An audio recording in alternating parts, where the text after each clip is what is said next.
I'm Dawn, wife and mother of 4, 3 girls and a boy. Came to Christ very late in my life. I'm a scrapbooker, art journaler. I like doing crafty things. Happy mail, sending people in the mail, I think, just like they did in the old days, snail mail, if you will. I believe in that. I think it does encourage people. I know it does me, so I can imagine it brightens my day, it brightens theirs. I love being outside. I love nature. Fall is my favorite. I love summertime, but I don't like the hot. So that's new. I'm afraid of heights. I'm afraid of water. Learning to adapt in the pool that we have now. So that's helped me a little bit. So that has helped. But I don't think I'll ever get over the heights. We'll see. Anything's possible, but I don't think I could do that. I wish I had a singing voice, but I wish I could sing. I love to sing. I'm a reader, huge reader. Much more in my younger days, but I still read every night before I go to bed. I read. I'm trying to think what else I like.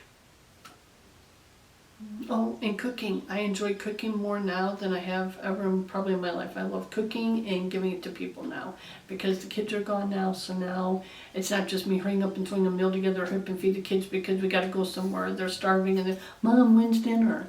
Now I get to cook and enjoy it. Sometimes I get up early at 6 in the morning and I will make whatever it is I'm making and go to people's houses and drop it off. And I love doing that, even though it's early.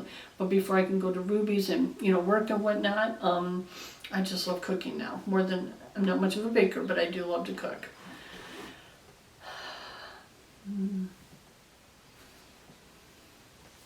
So you mentioned family, just and don't go into too much detail, obviously, but give us a feel for your family.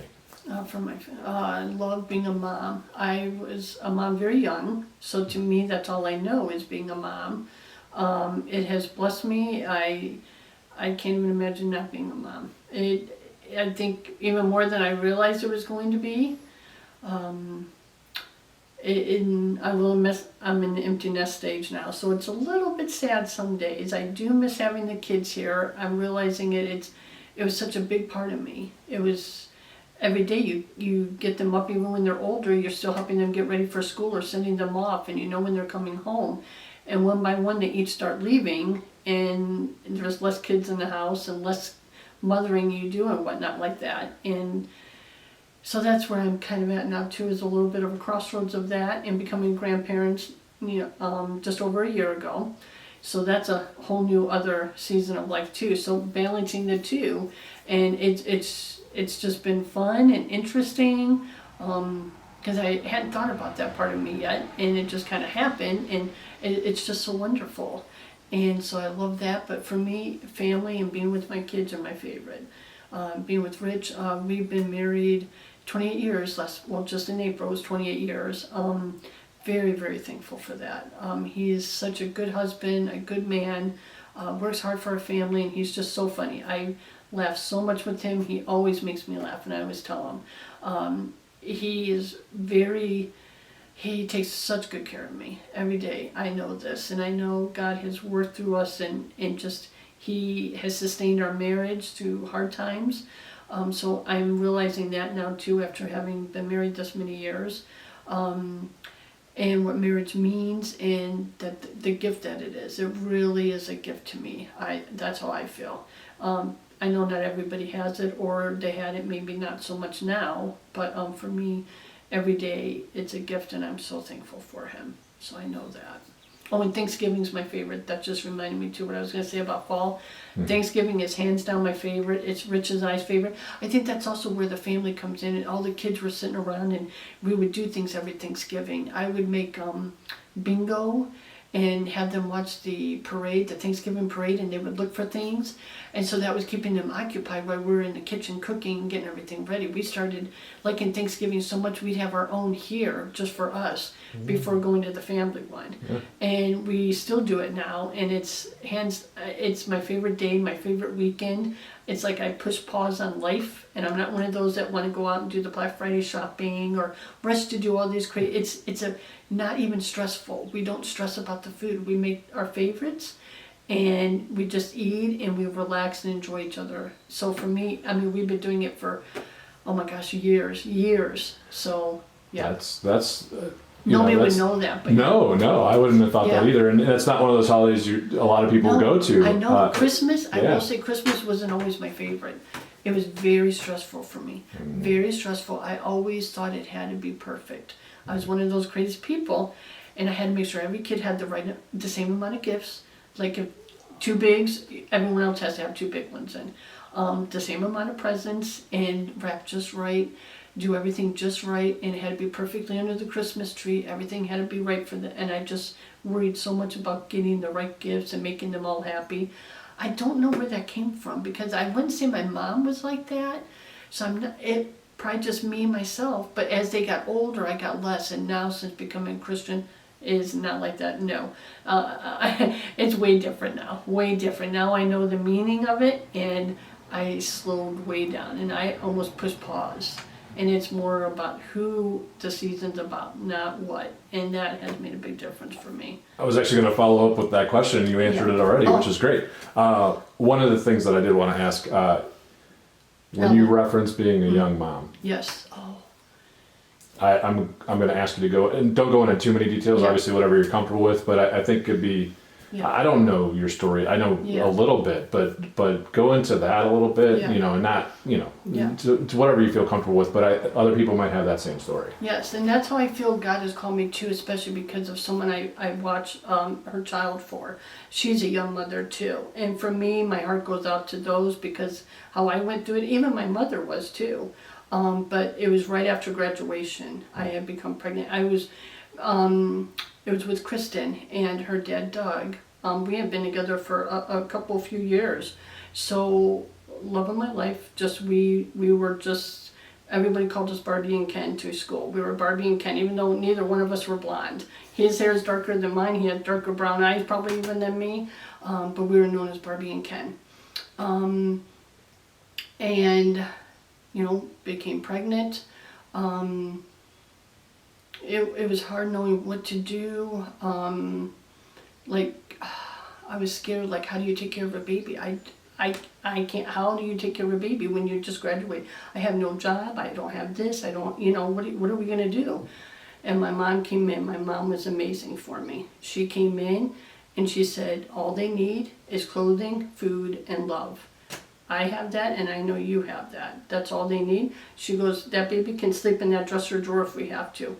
That baby can sleep right there, and you cover it up with your blanket. Your baby will be fine. We didn't know it was a girl. I'm going to probably keep saying she, because now we know it's a she.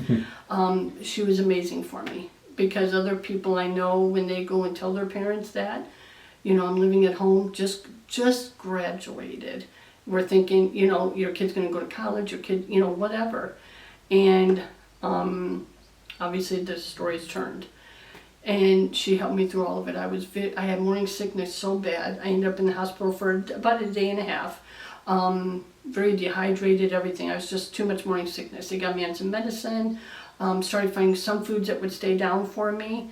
And her and my stepdad even, they would make sure to give me those foods and make sure I was eating, drinking, and that I was healthy and okay after the first trimester. They just helped me and supported me, and that's where I saw too, just the help that I received, and from his side of the family too.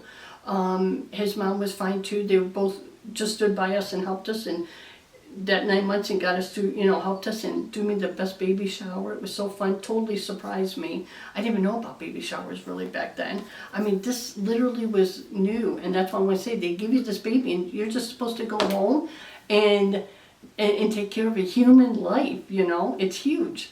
So, obviously though, things started getting a little trickier. Then once she came, we loved her. The family blessed us, helped us. My sisters did, my aunt, his family did. And again, we were just not getting along as well. Things had happened, and just, it was hard for him to become a father at that young of an age.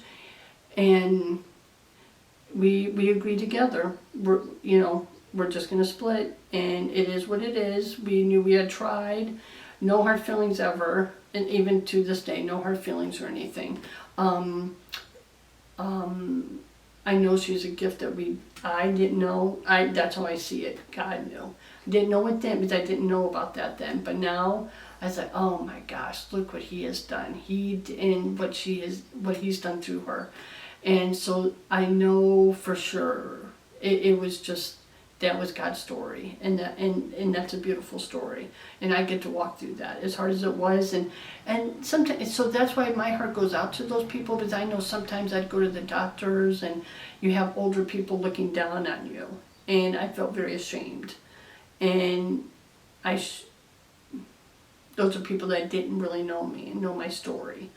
And so that's why I say you can't judge a book by its cover until you've walked in their shoes, you know what they've gone through. And they need love. They need your love and their support. I think that's why I try to do my best, is to love others, support them, help them as best I can, and not judge them just from the outside. Because again, you don't know their story. And it's, like I said, very hard to a human life. It's a baby, and it's such a huge responsibility, because it's forever. It doesn't just go away, it's forever. So, but for me, yeah, just, I know when she was born right before Mother's Day. So her dad, Doug, worked at McDonald's at that time. And so we went to McDonald's on Mother's Day. They all just lavished us with all these gifts and balloons and flowers and things for her. And also the song Rod Stewart, Forever Young, came out at that time. So that became, my mom got me that CD for Mother's Day, and she printed out the lyrics of it and framed it for me. And it was just kind of, I didn't fully understand it then, but just Forever Young. And so that is played, and I feel like Kristen got to grow up with me. We grew up together is how I see it. So in a way that's just kind of neat, because a lot of kids don't get to do that with their parents. Their parents are already grown and done all these things or whatever, but I got to go through it with her. And it was just kind of neat and amazing that way. And just having her, I think, really settled my heart, and I just knew I just wanted to be a mom and a family. I don't think I thought of it so much before that. And then when she came, I was like, wow, it's just amazing. It's the most beautiful thing. So I think that's, and coming up Mother's Day, that was really special, I think, for me personally. Just having her right then, and just being a mom each year with her, and just knowing she was my firstborn. So yeah, so and I can say now God has done amazing things through her, and I look back, I'm like, thank you, God. You were right. I didn't have to worry. He's the one that provides for us. I didn't know that, but I know that now. And so now that she is a mom, I will say, as soon as her and her husband told us she were pregnant, the first words that I just knew God was telling me, He provides, He has a plan, and just to surrender. Within seconds of her telling us she was pregnant, that was my exact thought. It wasn't, oh my gosh, I'm a grandma. It was not. It was, God has a plan. God is at work. He's still working through her. And surrender this baby. If I had known that back then for Kristen, you just surrender that child, and God will provide for that child. He has a plan for that child, and He will watch over that child. And then I was like, I'm going to be a grandma. Then it hit me. But I was like, oh my gosh. Because for me, if this is going to jump too ahead of the story, Ruby, my granddaughter, this is the first child I've seen get to be, in the womb and born knowing God. I have not, my children didn't, again, I was so my children did not know this. The children I've watched, I didn't know fully, but this is the first baby I've gotten to see, and my daughter's a believer, so her and her husband, I know she will know God, and from birth. And to me, that is just amazing. It's all that I could have asked for, from where I was that scared little teenage girl to where she is now, where I am now. And that just shows me so much that God's working, and He's still working. And that's also, but sometimes I think, okay, He's done now, there's probably nothing. No, you're not done until your last living day. And He has, you're still at work, and He's still at work with you. So I know that couldn't have been easy, and there were probably being young and going through all that stuff, Yeah. probably lots of mistakes, like all parents make. Yes. Oh, yeah. And probably a lot of tension within. Yes. There was in the family and within us. Yes, it was. And also because I was my parents were already divorced. So that just causes another, and that's what me and Doug had said, because his parents were divorced, and we had said if we ever had a child, we'd hope not to be divorced or doing, and that's why it was so tricky knowing, and I think we just, neither one, we were just so afraid, like, how can we take care of this child? That's how we both felt. I haven't learned enough, I don't know, and he did, together, I think we both thought we would just mess this child up, what, we don't know enough to take, even though I have babysat and stuff, but just to have it be your own, it's one thing when it's your own and it's someone else's. You go and watch that baby and they're in charge of it. You're just in charge for a few hours, you can do that. But to know, oh my goodness, this whole baby's coming home and that's our whole life together. And then that's why I said my mom became a grandma at such a young age then too. So it changed her life, it changed my sister's lives because they were still at home, they're younger than me. So they became aunts while they were still in high school. So that's a whole, so it does change things.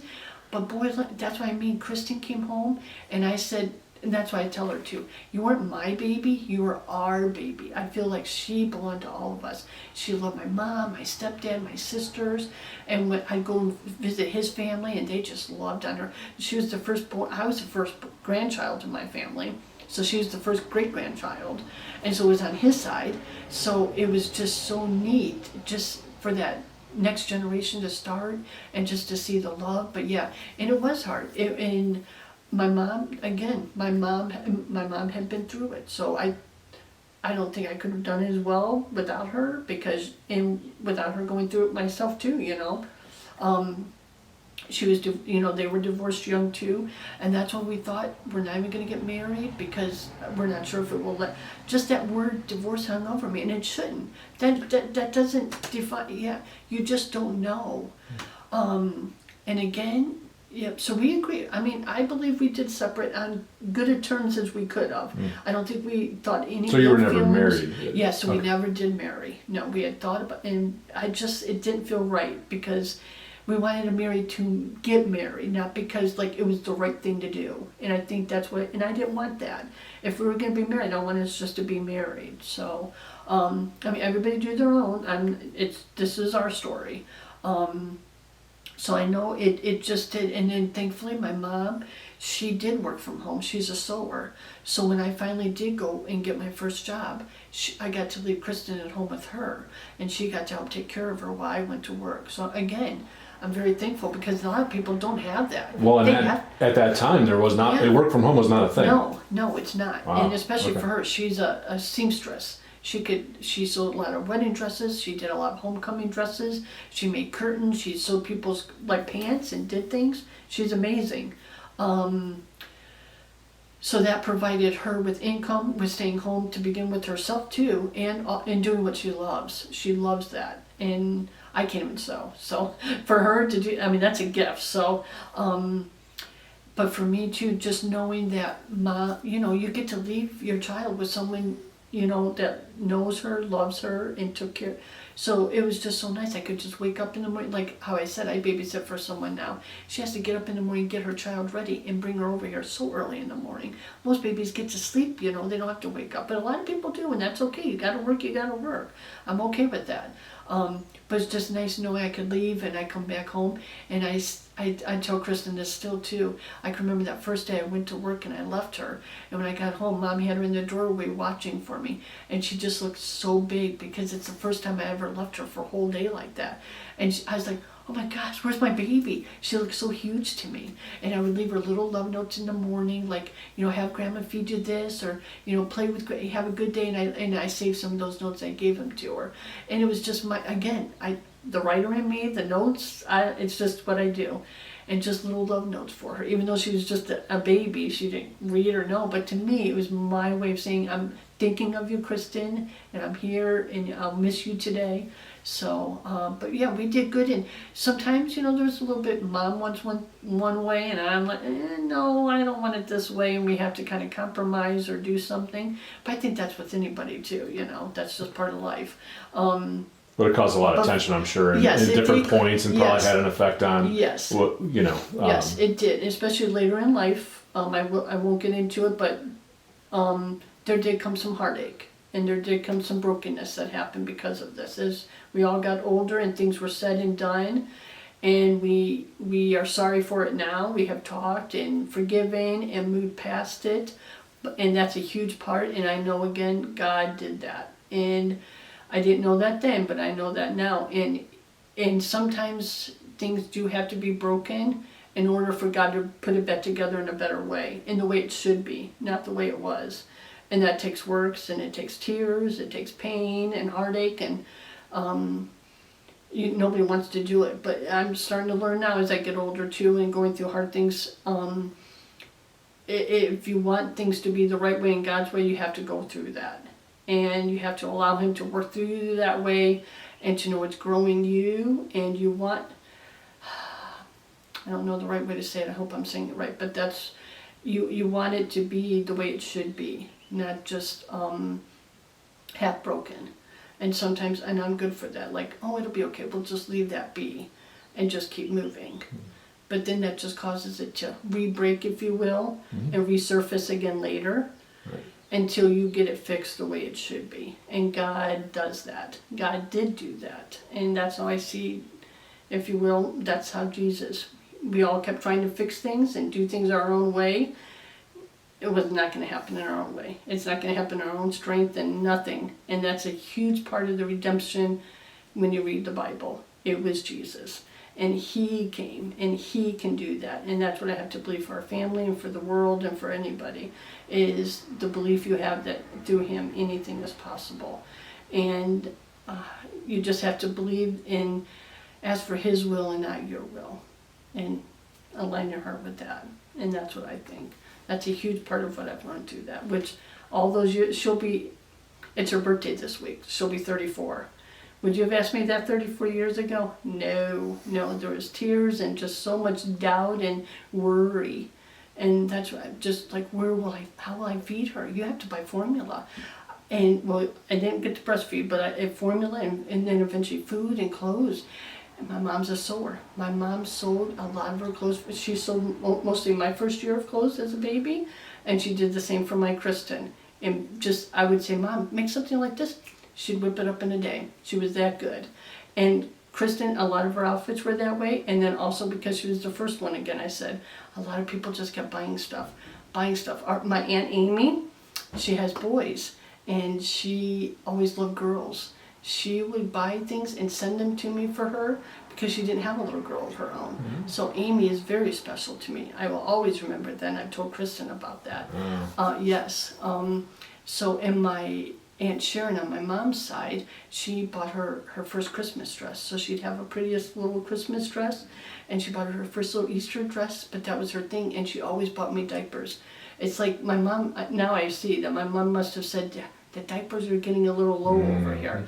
Aunt Sharon would always show up with the big thing of diapers at the right time that I needed them. I did not think of it then, but now I know that she was doing that for me. So I barely ever had to buy diapers that first year. One thing that I want to tell you is that there is no right way to say it. Okay. And that's kind of the whole point. Yes. Yes. You say it's I your wish story. I had the better word, but to me it makes sense in my head. Yeah, and that's the point. Like there is no right way to say it. And that's the whole point of all this. Like just tell your story. That's You're doing an awesome job. Okay. We'll say we fast forward, and it was on Kristen's second birthday.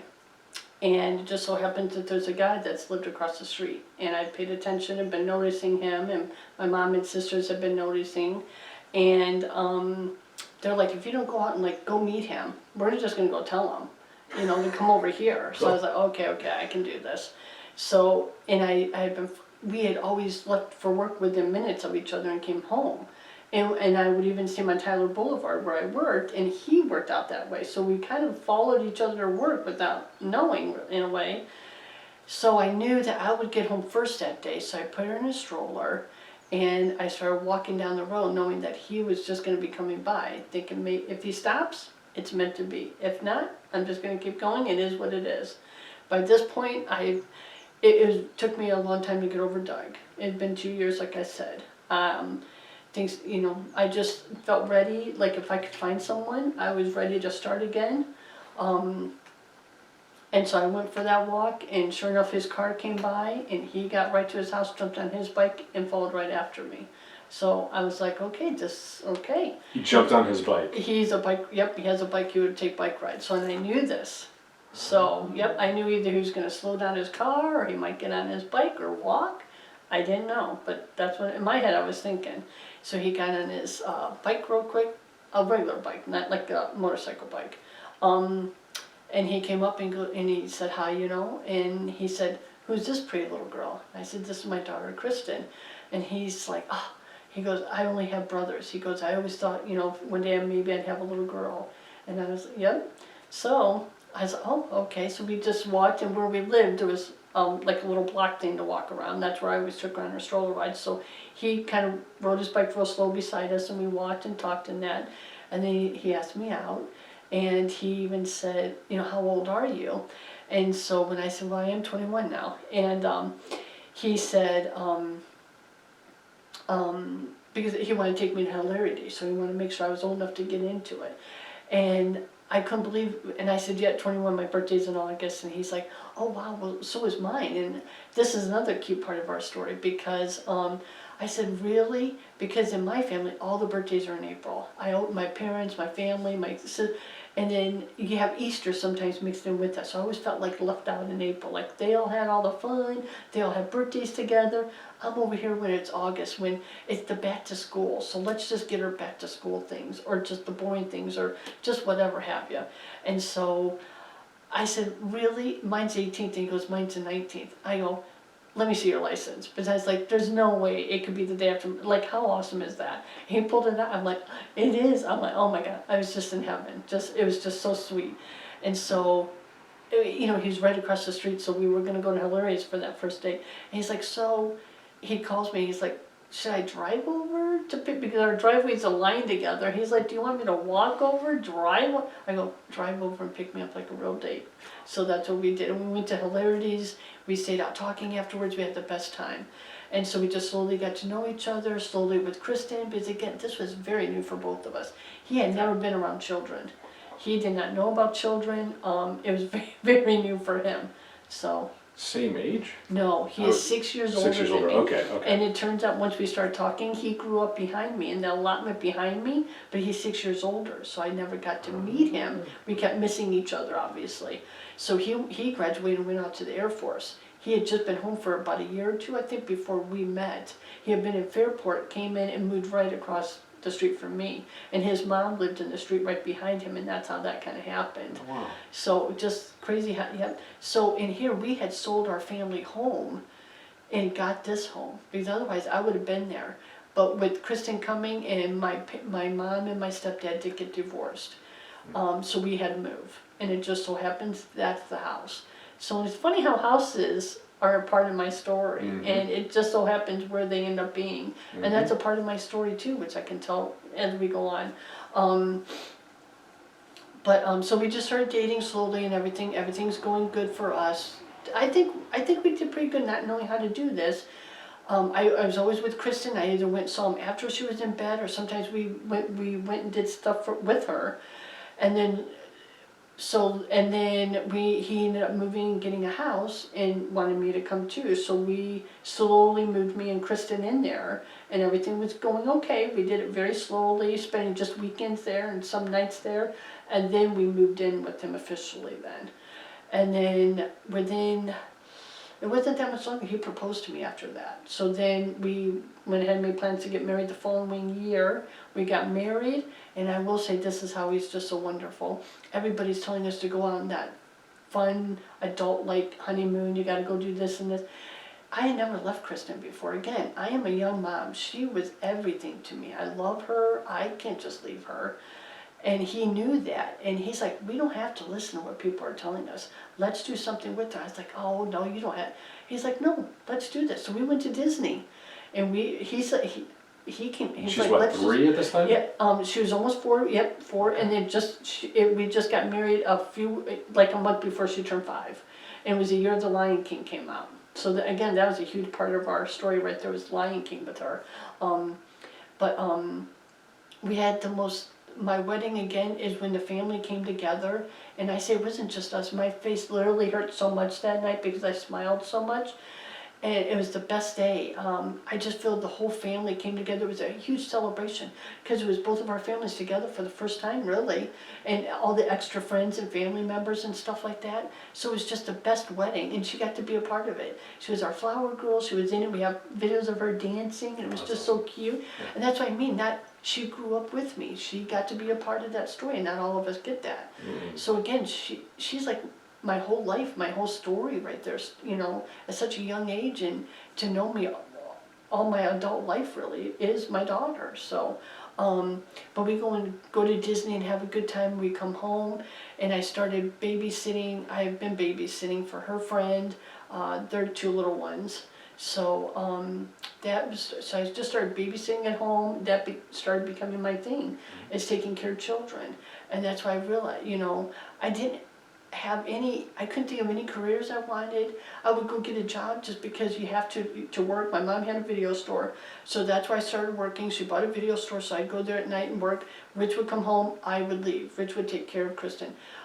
It was 2 years later, we had Renee, so we started our family, and had Renee and Summer and then Sam. So in the beginning, working at nights, he would take care of the kids, give them to bed, feed them dinner, do all that while I'd go to work. So that's how we did it. So that way I was still at home with them, which is what I wanted. I would still babysit during the day. And then, so we had very tiny, tiny house. And again, I want to say during this time, well, no, it was a little, it was a little, the kids were a little older than this. The girls, Renee and Kristen had her own little tiny, tiny room. We were in our room. It was only a little tiny 2-bedroom house. Renee was in her crib on one side, Summer was, so all of us were in that little room together. Age difference of Yes, so Renee came, and then 16 months later, Summer came. And then three years later, we had Sam. Okay, and Kristen was Kristen 7 or 8? 7 and 8 by then. Yeah, Okay. by then So, and then even older, she was a teenager by the time Sam came. She was like 7th, 8th grade. So yeah, much older. And that was fun telling her that too. But boy, she did wonderful. She did. But it's just so neat to start over again like that. That's a big thing too. But anyhow, so we were outgrowing that house. So we knew we had to come and just get a bigger house. And that's where God just planned which house we were going to get. We had looked at so many houses, and we had it narrowed down to 3 houses. And as we were, it was me and the realtor coming home from one house we were looking at. I was giving like each one a last look over, like, which one? And he came home this way instead of the usual way we had come home before. And I saw this house. And I saw the houses next to it were also for sale. And they're all the same, but just different colorings. And it was a different realtor. So he called that realtor, they came over, met us, and he brought me in. I was like, oh yeah, I love this. Let me call my husband. So I can't remember exactly if it was that night he came back with us or the next, it's something like that though. And he loved the house, loved the yard, so we agreed we want this house.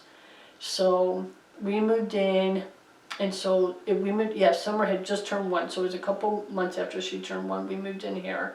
Again, just doing life, doing everything's, I can't think of anything off the top of my head. So life is good. We're just raising the kids, doing the normal. And then Sam came. So so that was a big, it was having a boy after all these girls. So that was just so neat. I always wanted boys. I was kind of a tomboy growing up. So it's so neat to have a boy. And the girls just loved him. They took right to him. I have to say, each time I had a kid, the older ones always took right to that baby. They always felt like that was their baby too, and I just love that. I was thinking about that lately too. Again, I'm a scrapbooker. I have so many stories and all these things. I look at my album, so all these, I just have so many memories, and that's how I remember some of these so good, and just think of these years later now too. But yeah, we're doing good, and again, now the trouble starts. Kristen's a little bit older, teenaging, it's different. She's different than what I was. I will say in all this, again, my mom. I was so focused on my mom, and my mom was everything. I thought of her as God, if you want to say that. Again, growing up, I didn't know God. I knew that there was a God, but that's all I knew. I didn't know, I just thought there was some God in heaven, nothing. That's all I knew. So my, I should say a little bit here, because my parents divorced. My dad's side of the family are Christians, and he would pick us up on the holidays and take us to church on those days, because that's what his mom, my grandma, would like. So now that I'm like the holiday church person, and so that wasn't, I didn't learn anything. To me, I was sitting there because my dad made me. He came and picked us up. We had to dress up in these outfits we didn't really want to wear, and we'd pick on each other, like my sisters and I. She's touching me. She's standing too close to me. Is this almost over, Dad? Are we going to go yet? How much longer, Dad? That's what we were doing. So I just thought of that. So, but anyhow, so we have Sam. Teenager years are starting, then the kids are getting older, and some tension, some problems, just what I would say most normal people go through and families go through is learning how to do that. And that's where I know it kind of got hard between me and Rich, and talk of leaving, divorce, stuff could have happened and whatnot. And that's where we just kept retrying, because again, we didn't want to ever be, I wanted to be committed. If we're going to be married, we're all in. And I think he started feeling that too, even though it was hard at times. We just kept trying to regroup, restart. And that's where, as she got older and the kids, and then that's when some tension started between my mom, and things kind of got broken around that time. And then we're past that. I want to say now that my kids are getting older now, then I have some family members, deceases, Earl and Betty. Not last names. Oh, yes. You're okay. Yeah. I cut it out, but just You Earl can- and Betty oh, is yeah. fine. Okay, Earl and Betty. And we'd see them at gatherings, or sometimes even at Walmart, at stores and that. They're like, your kids need to be in church. You should be coming to church with your kids. And I was like, no, I don't need to go to church. My kids don't need to. So they had said this enough times. And then they started saying, can we just come and get them? And I was like, no, I don't want you to just come in and get them. And and I didn't know why they kept saying, it was just so, like, why are you asking that? We go on the holidays, so you want to take them more? So then, trying to get into, so I just want to put that, but that is part of the story. Now that I look back and leading up to that, a small little window that they were in of this. So then, Kristen's graduating, almost trying to think age-wise. I know, so Sam now has grown up and he's going into first grade. And first grade for us here where we live is full day school. So that means for the first time since I was 19, I'm at home alone. And there are no kids. There's no kids I'm watching. All my kids are in school. And I have all day to, what am I going to do with myself? And everyone's like, you got to go get a job. You have to get a job. Everybody was hounding me. You better hurry up and get a job. You got to get a job now. And I was like, I didn't really feel like I wanted to get a job. Like, again, I didn't even know what I would do. I didn't have an interest in anything. I didn't have any schooling. So, and I thought, if I get a job, it's going to have to be within the schools, because someone's got to be home on the vacations and sick days and stuff like that. And so, Rich and I have been talking. So he's like, get a part-time job maybe, or do something. So again, Sam was in full day, so I went to where his preschool was. They were hiring for a kitchen help. They served this lunch for certain kids, or it was some kind of a special lunch thing that they did. So I'd have to go in for about 4 hours, help prepare the meal, clean it up and whatnot. And so I went up there, they interviewed me once or twice, and I said, okay, I'll just take it. But I didn't know what else to do. So I came home that day, and Sonia had called. Sonia's my cousin, and she had called me and said, yeah, your dad just happened to be passing by, and he came in while I was having a conversation with work, and they really want me to come back to work. And he heard it, and he said I should call and ask you, because I said I don't have any, but I'm gonna have a babysitter for her little daughter, and he said I should call you. And this was literally on the day that I just said okay to this job. And I'm going up the stairs when the phone rings. I was doing laundry. I remember I had my laundry basket and my phone. And so I sat on the steps here and I was talking with her. And she told me, I go, yes. And she goes, oh, well, no, you can think about it. And I want to say Sonia and I had grown up as cousins on my dad's side of the family. So we weren't like close. We only saw each other a couple times on holidays. That's about all we knew from each other. I knew her family. We had family parties there and holidays, whatnot. But beyond that, we never talked to each other outside of that. Never saw each other, never talked to each other really. So that was huge for her to ask something like that, you know, us not knowing, you know, but she knew, but my dad knew that I babysat and that I would probably like that. So she called and asked and I said yes. And she goes, oh no, you think about it first, talk to Rich. And I'm like, I'll talk to him, but yes. So I hang up, I call him, he goes, you want this, don't you? He goes, I know you don't want to work at the school. I go, I don't. He goes, tell her yes then. So I called her back and I tell her yes. And so slowly we start I start babysitting Sienna. And so it's just, and it's not often, it's just a couple times a week, but it's just right. It gives me a little bit of money to still stay at home and just still have something. And be home with the kids for breaks and whatnot. So me and Sonia start growing closer and we start talking. And then as Sienna's getting older, and she's 2, and she's in the high chair one day, and I'm about to feed her, and all of a sudden she won't let me feed her, and she keeps doing something with her hands, and I don't know what she's doing. So I call Sonia, and I said, Sonia, she won't let me feed her, she's doing something with her hands. And she says, Dawn, she knows how to pray now at meals. It finally has clicked with her, so now she can pray. And she goes, do you want to do that with her then? She might still eat, you know, try. So I said, oh, all right, so I put my hands together and she did. She put her little head down and she couldn't really talk at that age really, but she knew. And so after that we had to put our hands together and she would eat. So again, this is just fascinating to me. And again, me and Sonia are growing closer. We're talking, exchanging letters together. All the time she points things back to Jesus, points things back to the Bible. I know sometimes because I didn't know much about her, I'd write a letter like, what's your favorite color? What's your this? What's your this? And I said, what's the best book you've ever read? The Bible. And I read that, I was like, how could the Bible be your favorite book? The best? And to me, that was just crazy. I remember thinking, what?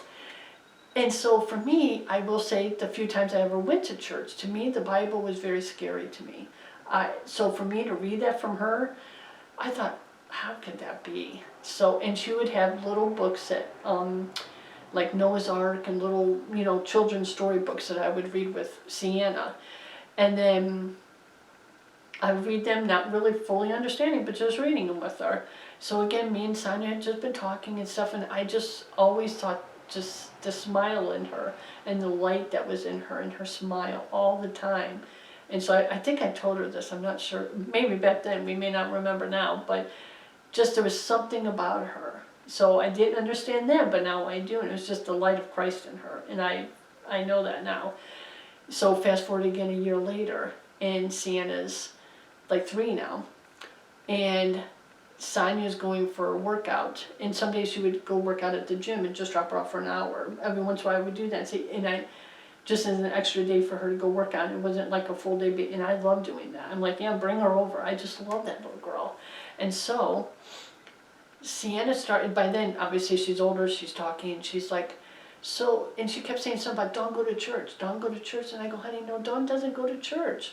And she kept being so adamant about it and stuff. So when Sonia picked her up that day, and I said, I can't believe it. She's asking me about church. How can she be asking me and knowing this? And, you know, why would she even ask me that? And she goes, Dawn, we pray for you at home. We want you to be at church. She knows, and we pray together. And she's asking you to go to church. She knows. And I was like, really? She's 3. And so to me... Okay. Moving on. This one's still rolling. Okay. So go ahead and continue on. Okay, so I said, well, obviously this was a weekday. I said, I'll be there on Sunday. And so I told the kids, we're going to church on Sunday. Okay, I told the kids we're going to church on Sunday. So, very weird for us and all that, hesitant. So we get up on Sunday though, I get them dressed and we go to church, and it is my family's church. It's where Sonia, my whole dad's side of the family, has been.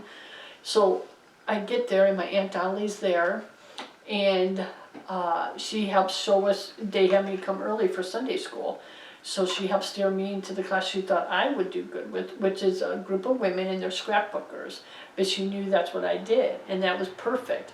And then each of the kids went according to their age into which classes they should go in.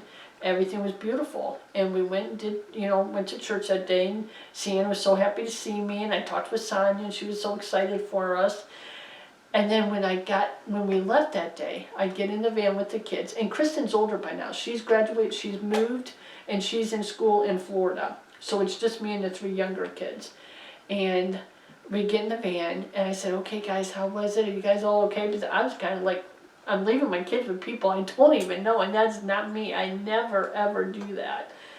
And so they're like, it's good, it's great. We are going to come back, right, Mom? Are you going to bring us back? And I said, oh, really? I said, okay, let's do this. So again, we went back, and I will say now, I've been back every Sunday, unless I'm sick, or I'm away on vacation, or just whatever else takes me from that Sunday, I'm there. And so for me, that's, how it started. And then I have to say through this, my husband, it's just me and the kids. My husband, he has, his feelings about it and whatnot from his experience, and that he actually did go to church growing up. He had gone there with his uncle several times on Sunday. That was what they did.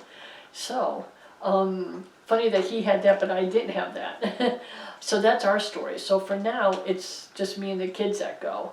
And from day one, I went in there and literally knowing nothing. And I didn't even know about Jesus. I just knew that I think there's some God somewhere and you get to go to heaven someday. That's all I really knew. And these ladies let me ask the questions. There are no dumb questions, which I always believed that myself. There are no dumb questions. They let me ask those questions. They didn't make me feel embarrassed or ashamed that I didn't know these things. And a big part of me, I had to let go of, I honestly thought me and Rich created these kids. I remember after we had Renee, I'm like, wow, we did great. Look what we did. That was such a huge part when we had the kids, we did this. To me, if you will, my mom was God. You listen to your mother. Everything is done for your mother. So that's where a lot of the problems with having my kids, but they love me, but they weren't quite like what I was with my mom. And that caused some troubles. And so for me to let go that, see, my mom would die for me, sure. She was my mother. But you're telling me somebody that I don't even know would die for me, that took my sins, that I even have sinned? What? And love me that much. And so they really worked with me. They talked with me, they read with me, they helped me, and throughout all my whole faith journey, I will say, from that very beginning, day one, he has surrounded me with such prayer warriors. I didn't even know what a prayer warrior was. Now I know. Just the most beautiful, amazing prayer warriors, women. Well, yeah, it's all women. I haven't been in a class too much where men were in there or whatnot, but all these women just surrounded me and gave me such love and kindness, and they're just very gentle with me. They didn't push me. They're like, Dawn, do you want to pray with us? And I'm like, no, I'm not going to do that. And they let me, and now I will say, fast forward to now, I can lead in our women's study. I'm the one that's leading them on our Monday night group studies. It's me. I've just grown. And even back then in Sunday school, when I finally started learning, and I will say, I went back and forth. I just could not believe. It just was so weird to me. And then my kids, in the meantime, they're growing. Kristen's come back home. Her faith has started already down in Florida. Some things happen with her down there. She comes home. So it's starting with her now too.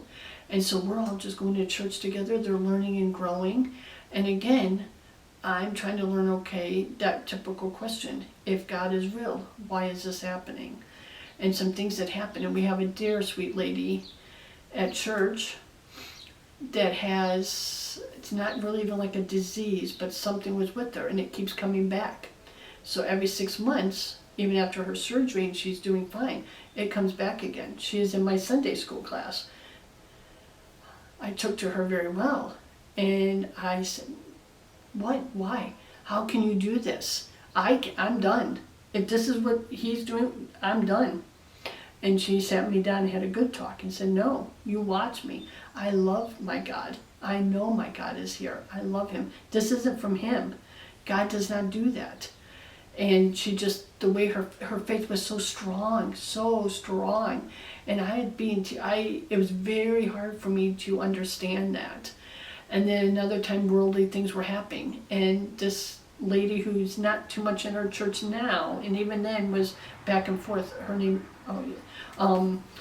just a very dear, sweet lady. And one day she called to check on me. And I told her, I'm like, yeah, I'm not going to read my Bible. I don't believe, and I'm mad at God.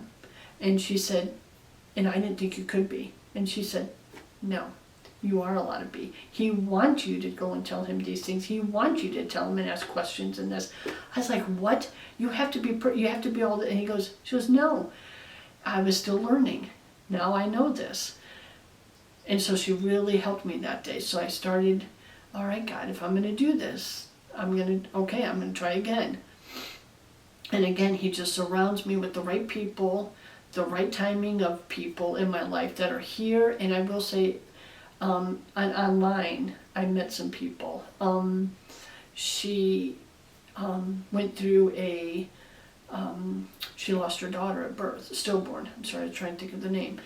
And God used her. Within 8 weeks, he had her writing a devotion and put that out there. And they thought just the moms would buy it, a couple family members. No, everybody started buying it. They wanted it. So now, all these years later, I have so many of hers. And her studies are the only ones that speak so much to my heart, that bring me to tears, that are exactly what I need. So I know God brought me to her at the right time that I needed, because I got to see what he did through her, through a tragedy. Like, I didn't think anything, but he showed me what he does through that, and he can do through that.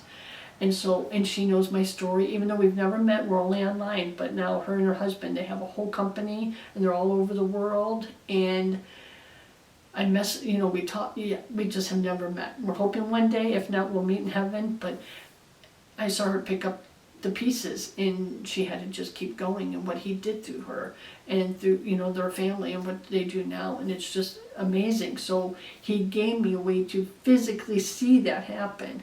And so some people will say now my faith came to me so easy, and I'm so full of passion for Jesus, which I am. But in the beginning, there was a lot of ups and downs at work, and questions again. Just my family has just surrounded me. Sienna and Sonia, their family. Sonia has talked with me, written with me. I know she's a big prayer warrior for me.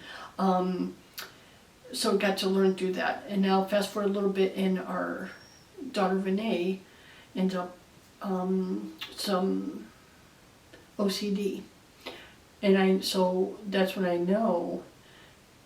Sonia is a nurse, if you will. She got to help me figure that out, and what to do and how to help me. She was here in a desperate time that I needed somebody. So again, and I have to back up a minute about the house that we bought here. Again, like I said, for watching Sienna, it just turns out that Sonia's family lives down the road. And so for them to come over here and drop off their kids to babysit, that was God making sure I was right here, because it was so easy just to pay. If I had lived where I was, it was going to be in totally different cities, it would never have happened. It was because it was here. So again, God knew we needed this house to do this. So just for that. Yeah. And then you piece it together, and when that's how it all fits together. Oh, yeah. That's how I see God working in our world, working in me. So to me, puzzles now are just fun. They're literally, sometimes when I'm down or just whatever, I put together a puzzle, and I just feel this peace overcome me, like he is at work in piecing us together. That's what I mean. It may make sense to me, it may not make sense, but to me, and that's what I want to see. This, we're all different. I have to let go of the fact, like Helen Davis, who am I to talk about God next to Helen Davis? You know what I mean? Mm-hmm. Anybody? No, God gives us our own stories, and that's also, I wanted to tell that story. It's my birthday sunrise from last year, but I want to tell that. My name is Dawn. I was not supposed to be Dawn. When I was born that day, my mom got back then, I don't know if they do it now, but you get a newspaper to every room. So my mom looked at it that day, the next day, and saw that I was born at the exact time of the sunrise that day. So she changed my name from Laura to Dawn, because I was born as the sun was coming. And obviously you're giving birth, you don't know that or think of the time. Yeah. And Scott, that's the other thing too, which I'm not trying to tell the whole full, I'm just trying to tell me some of it. But I was born with, there was something wrong with me. Within a second, they had to put me on it. I was life flighted to rainbows. My mom and dad never got to see me, hold me, none of that. As soon as I was born, they took me right out of the room, right into the airplane. I went right, or the helicopter, went right to rainbows. And I had to stay there for a little over a month. Wow. I'd have medicine. My mom couldn't hold me. My dad would take Lincoln Electric down there. He would drive, my mom didn't drive. So he would drop off my mom at the hospital just to sit beside my incubator there. And then he'd pick her up at the end of the day. And then bring her back every day, and that's what they did for like 6 weeks. And then I was finally healthy enough I could come home. There was something wrong with my heart.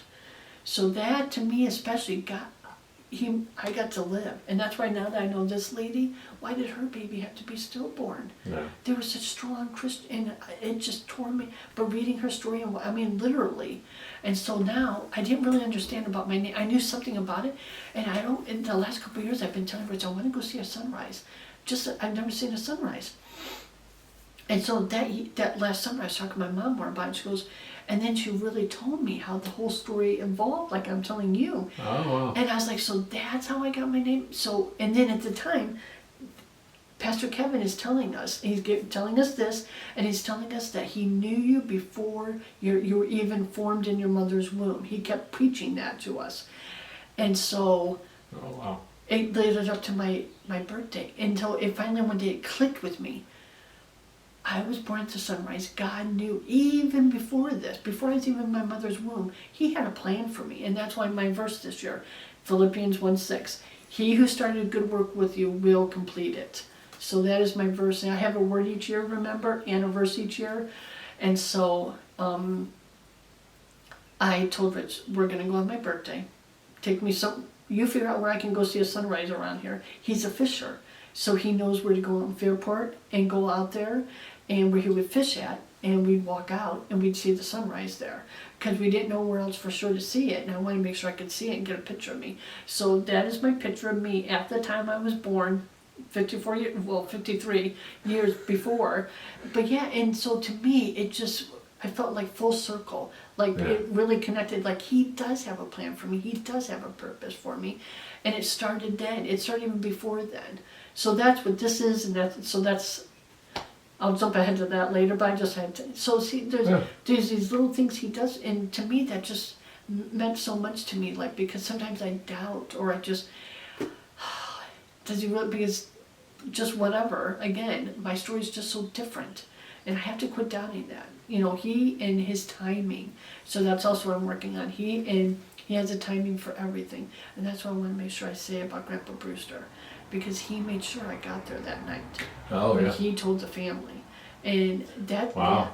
Yeah, and I didn't even know. That was back like in the beginning. That's why I don't want to get. I'm trying to remember, so I tell things in somewhat order and whatnot. But that's still back in the beginning of my faith and going to church even, and that's when he was sick. So I went over there because I'd been over there a couple times with the kids, but something that night I'm like, I just have to go and not with the kids. I don't know why, but it was just me. So I went there, and he was so sick he wasn't always talking, couldn't talk with them. So you're talking about, He was just sad. you're talking about Grandpa your grandpa. I'm still recording. Oh, I did. So here's the thing. Oh, okay. And here's the thing. Like, this is all talk in between, like, questions and stuff.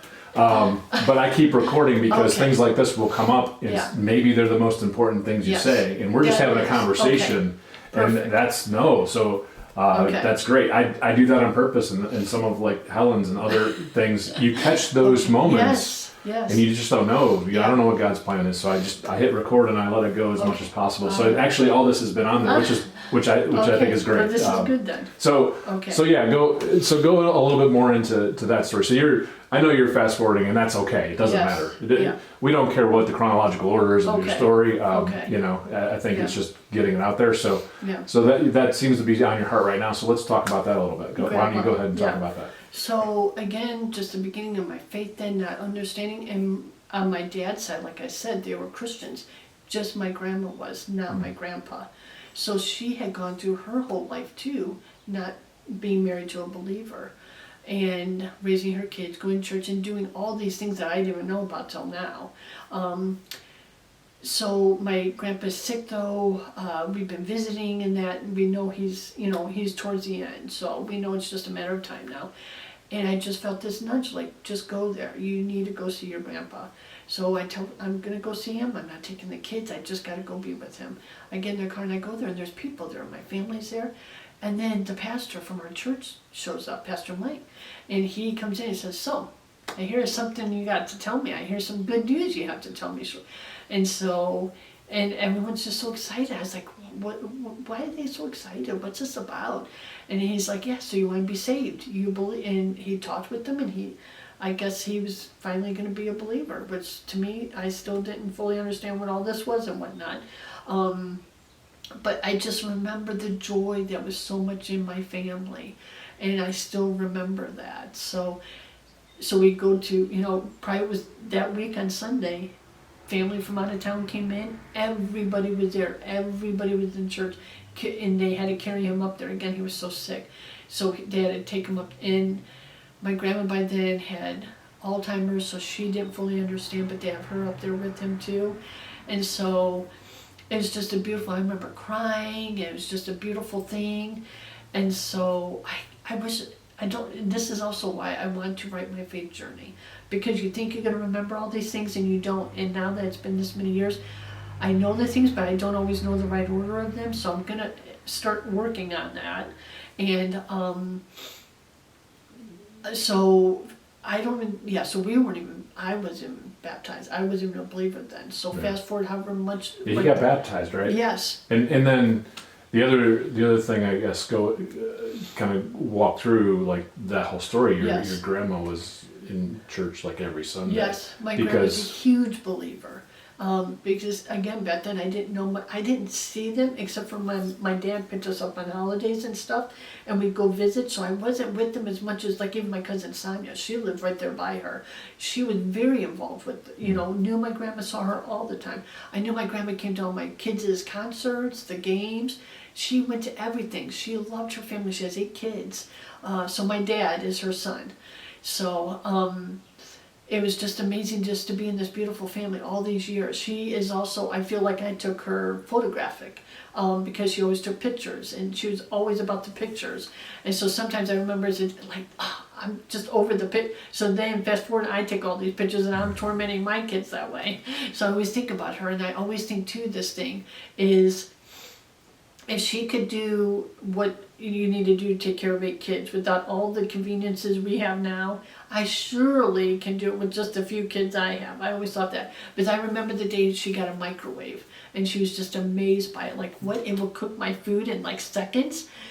And I kept thinking, oh my gosh, if Grandma could have had this years ago. Think how much faster she could have cooked for the kid. But everything was made from scratch for her. When you went over there, she had a meal. You always had a salad, you had a fruit, a vegetable, a bread.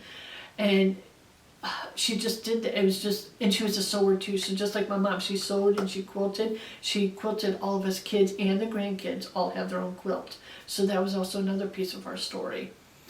So again, by the time I became a believer and started going to church, she was already had Alzheimer's.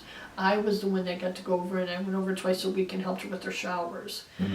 And so I would go over there and help get her in her shower and get her out, and it was very hard to do that. Sometimes she didn't know me, why are you doing this? So it was a trust thing. I had to go over there and give her some time to visit, and then slowly, do that with her. And I know, again, God was doing that with me there too. And I like that I got to take care of her that way. So that was special for us.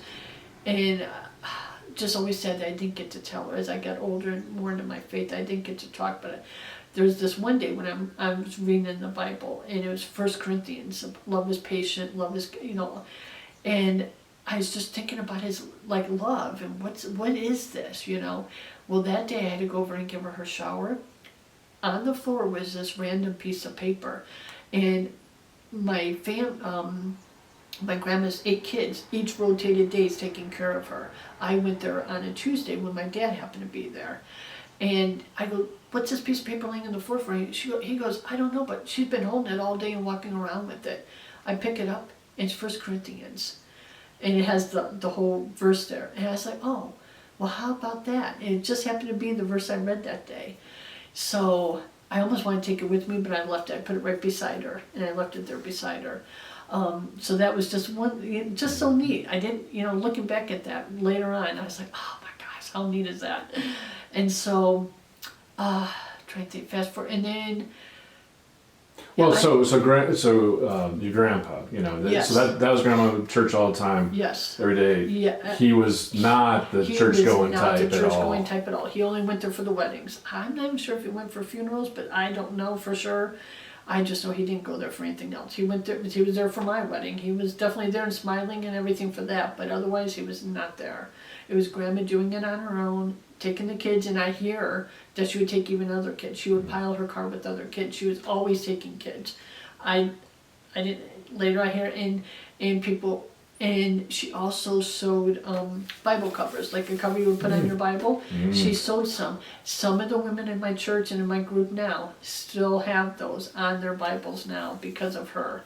And I hear her faith was so strong, and the way she prayed for everybody, prayed for her husband, and just such an encouragement to so many. And she was, the whole time I'd known her, just loved people, loved her family. In her funeral, the cousins all decided, because I was the oldest, I get to be the one that had to go up on stage and talk about her grandma. They all went up there with me, but I did the talking. And I went through the Bible trying to think, and I just kept saying, love, love, love, love. So I talked a lot about that, and she always had us over for Christmas to make cookies. Every year we went over there as cousins and made Christmas cookies with her. And we would also go over and make color Easter eggs with her. So those were huge things. We'd go. She had a little tiny, tiny house, and we'd all just pack in there. And this is what us cousins said. But it never felt like it was too crowded. It was just right. And now that again, she had a big, huge picture of Jesus on her wall, and she had scripture everywhere, and she had all the right over my head, never even. But now I go back and I have those pictures because I went and took pictures and got to see, and now I know and everything. But Jesus wasn't on the wall, was he? No. Jesus was in her heart, and it was in her home. You could tell. And this is how I know this now. Yep. That's what I mean, so much you just don't know. And then God just opened my eyes and my heart later. And that's why I say he was doing all this time. He was softening my heart. He was very gentle and slow with me. I think that's how I needed it to learn, because I'm not very smart in school. I'm not one of those. So he had to work with me in a way that did. And through Sienna, through a baby, through babysitting and children, and slowly with women, and giving me that chance, and being so, so kind to me. That's what I mean, over the years. There's just so many of them that he has put in my life. And I know that was a big part of who I am now. So, but, I want to go back to, Yes. just real quick, before we move on to something else. With your grandfather, Yes. he was, you said he was sickly and things like that. Did you see a change in him after that point in time? And the other thing is, how much time was there with him? How old was he at that point in time? What was the situation? If you could speak a little bit to that, because that seems like that's a pretty important part of the story. yes. I will say, it happened towards the end, so there wasn't much time, and I can't remember, but I know, I just know the family, though, is what I see, and just what it did for them, and just the joy and everything. And I honestly can't remember off the top of my head. It's funny you should say, because you'd think I would, and that I was there and stuff. But he passed very quickly after that. So that's, I mean, he was within weeks. That was the end. So, but And that's fine. That's Yeah. because what you remember about it's important. I Yes. didn't know if there was more to that for you or not, okay. so that's why I was asking. If Yeah. there wasn't, Yeah. then that's great. No. Yeah, go ahead. No. Okay. So now I'll say, fast forward a little bit here, for me and the kids, we've been going to church. They're ready to, and I am believing. I'm understanding somewhat, believing, and they're ready to get baptized. They're like, Mom, we're ready. And this was a year and a half after we had started going to church, I'd say. And so they're ready, and they're like, we can do this together. And I will say for me, I told my oldest this, how can I do this without my husband? To me, you're married. I can't go and do something this big and leave him behind. And to me, it was very hard a lot doing this without him. It was the best news. It was so eye-opening and just so, it transformed me. It changed me, totally changed me. And I had to do it without him. I felt like it was the best, how could I leave him out? And she finally said, Mom, what if this is God's plan for you? Is for you to do this, and he will see, and you will be a witness to him. And just poured that into me and so I was like, okay. And I had to remember my grandma. Again, she was the believer, went all those years with her kids, so I'm like, okay, this could be. So I said, okay, we're going to do this. So by then I had believed, just totally changed me, broke me. I want to get into reading my Bible too, but first I will say, again, to have this be with Kristen too, and then with the kids. And I will say, during this whole time though, my one daughter, Renee, she decided she didn't believe. She stopped going to church with us. She just couldn't. Her own personal issues, whatnot. So it was just me and them. So we went forward and told the pastor, and a week or so later, we were baptized. And I want to say, for me, the Bible, again, it always seemed too scary to me. Like, you have to be smart. It's big. It probably has complicated words. Because the bigger the book, you think it's going to be a hard book. So slowly I started reading it, though. Like I said in the beginning, I will say I came in, my grandma Brewster actually gave us all a Bible at our weddings.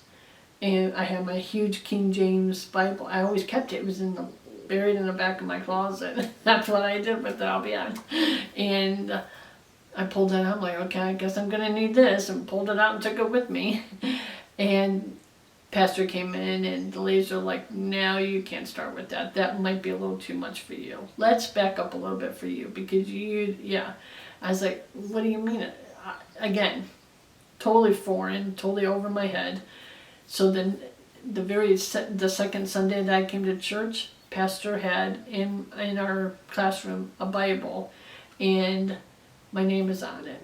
And it's right here with me. It has all my notes in it. I've highlighted. It's falling apart, actually. Is that it? Let's see it. Yes. Show yes. us. Watch the water. Yes. Oh, thank you. But yeah. You gotta pick it up for the camera, but I want people to see that. Yeah. Wow. It is falling apart. And how long have you? This hasn't been that long that you've been reading and studying. No, I think we're going in year 11 or 12 now. So not really long, no. But it's the perfect Bible for me, and highlighting in it, my notes are in it. It's everything to me. I will say, back in the day before this, when I said, kids, if the house is on fire, each of you grab one of my scrapbooks, if you're safe enough to do it, and run out of the house. And now when I said, we are taking this is all I need. And it changed, that's how much it changed me. Because literally my scrapbooks were my Bibles, if you will. Yeah. And I was like, each of you grab a different one, run with them. Yeah, and those serve their purpose still. Yes. As it's part of kind of your deal. This is what yeah. So, and this is where I think God made sure I needed the time. The kids were gone. I only had Sienna a couple days a week. And during the afternoons, I would just sit and read. And sometimes I'd have to read a passage over and over and over again, many, many times. And this is where something else new. The rainbow in Noah's Ark, I didn't fully understand. I sat and read that and cried for 3 days. I could barely cook after that. The kids came, I was a mess. That God loved us so much. And reading Genesis, so when I doubt, or when I'm going through a hard time or anything, I always go back to Genesis. Genesis is like everything. He created it. He calls it all good. I always just keep going back to that. And just every time and he even had a rainbow the day after Grandma died, and us cousins were together at her house getting together just to talk things over. I came home, huge rainbow in my front yard. And I even I texted to Sonia, and so my cousin Sonia and the others. And I thought, oh my gosh, he's so good. He is so good. But yet, for me, just opening up and little by little reading it, I had to read it so many times over and over. And I know, again, he just worked with me slowly, slowly. And these Bible studies he gave me just spoke to me. And then finally, in the middle of 2017 and 18, I read through the Bible for the first time. And I remember, because I tried before, over and over again. I was like, you can barely get through Exodus. Those are all the hard. Everyone says, yeah, don't read the Old Testament, don't read these.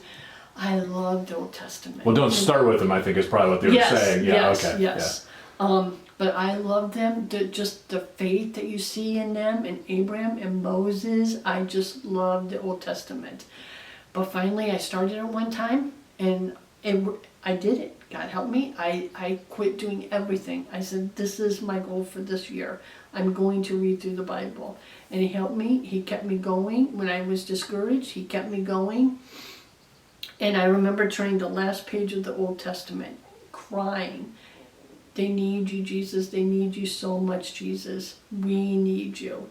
And that's when it hit me. I was like, oh my goodness, we needed him. They were trying over and over their own ways again. And that's when it just really clicked.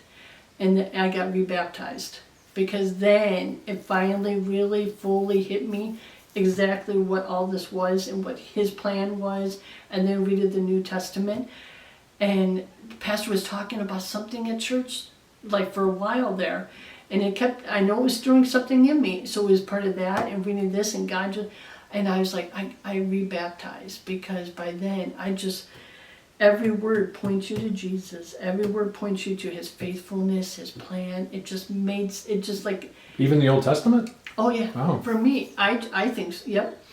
And this is also what I was saying. Like growing up, like I said, I didn't know anything. Good Friday and Easter, to me, it was just Easter. It was about candy. I almost made Easter for my kids what I made Christmas. I made sure they had the good baskets. I did everything, and then Good Friday.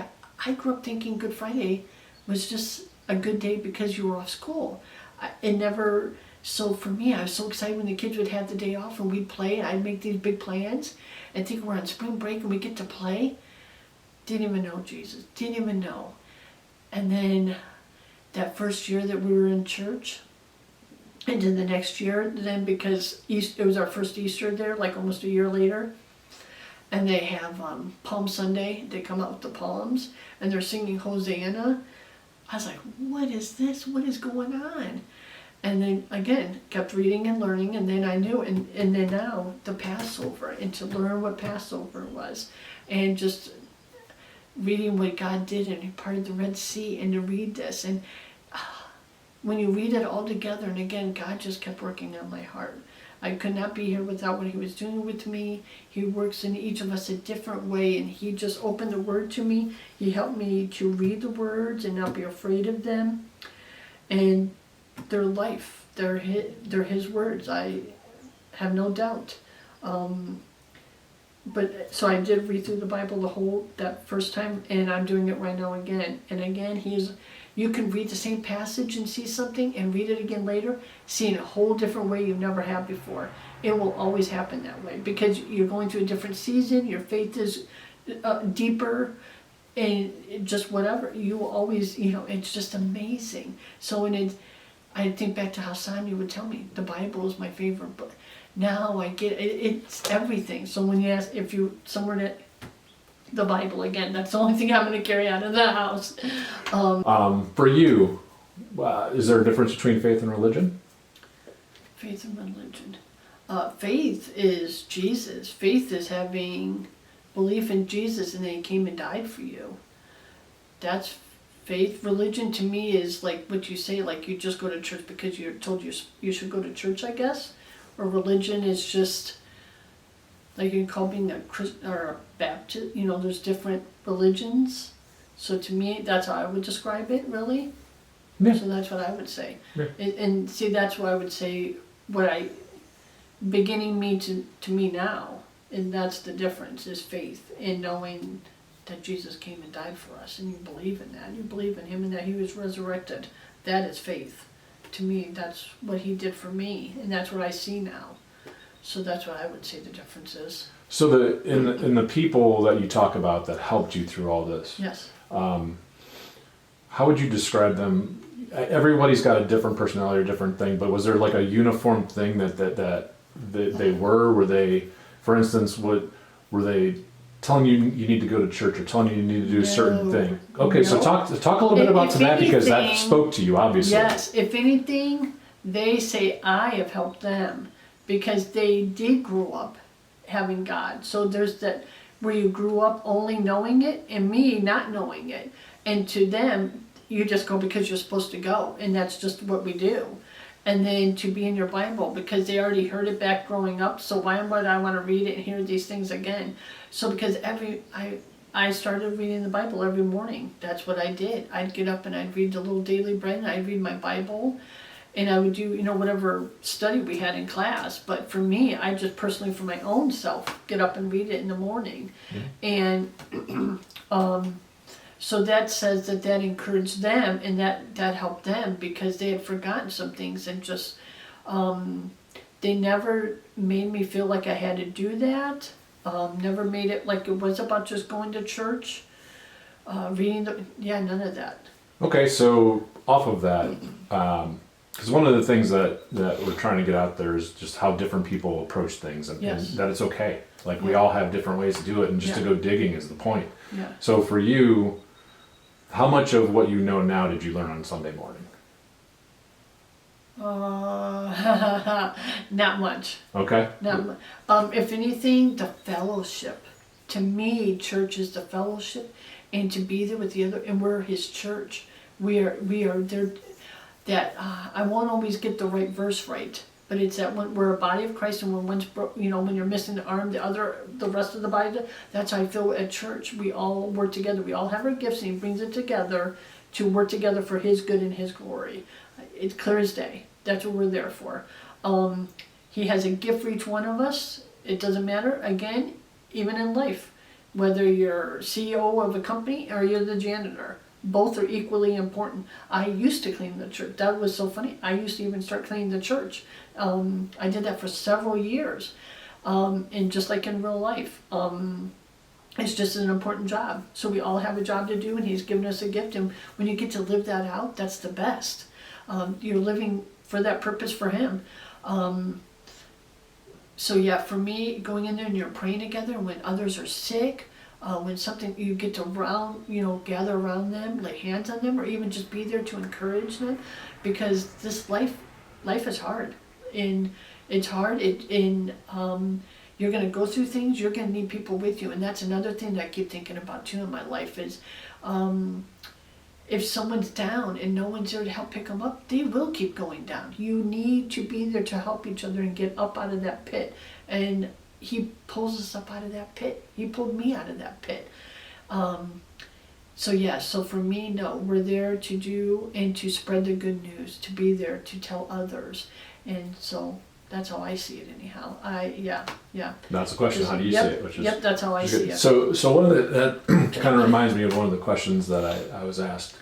And you have a different perspective, obviously, because I grew up in the Catholic religion, then walked away from the church, then ended up where I'm at now. So the question that was asked is, do you think it's harder to grow up in the church and then to become a believer, or to not be churched and become a believer? Which was a really good question, and it was from a 12-year-old and a 14-year-old. But I could only speak to one side of that, because I did have classes on Sunday. There was PSR and all that kind of stuff, so I knew some of the Bible stories. Now, they were very different when I went and studied myself, as far as the meaning and that kind of thing, but I had that. So that was the question, because, and it's a twofold question. One is life harder because of that, because you're in a higher account? That would be one of the questions, because you have to kind of think, why are they asking? And then the other one is just, we only know this. What's it like on the other side? So you can speak to that, because you really didn't go to church. No. I mean, so. I literally, this was so, foreign to me, literally. I didn't, like I said, good Eastern, good for, and all that. I will, maybe it depends on the person too, harder. And see, I will say, sometimes I have in the past was said, like, God, why didn't you open my eyes then? And that's why I will say, I'm sorry about my grandpa. This is what I was going to say. It's the timing.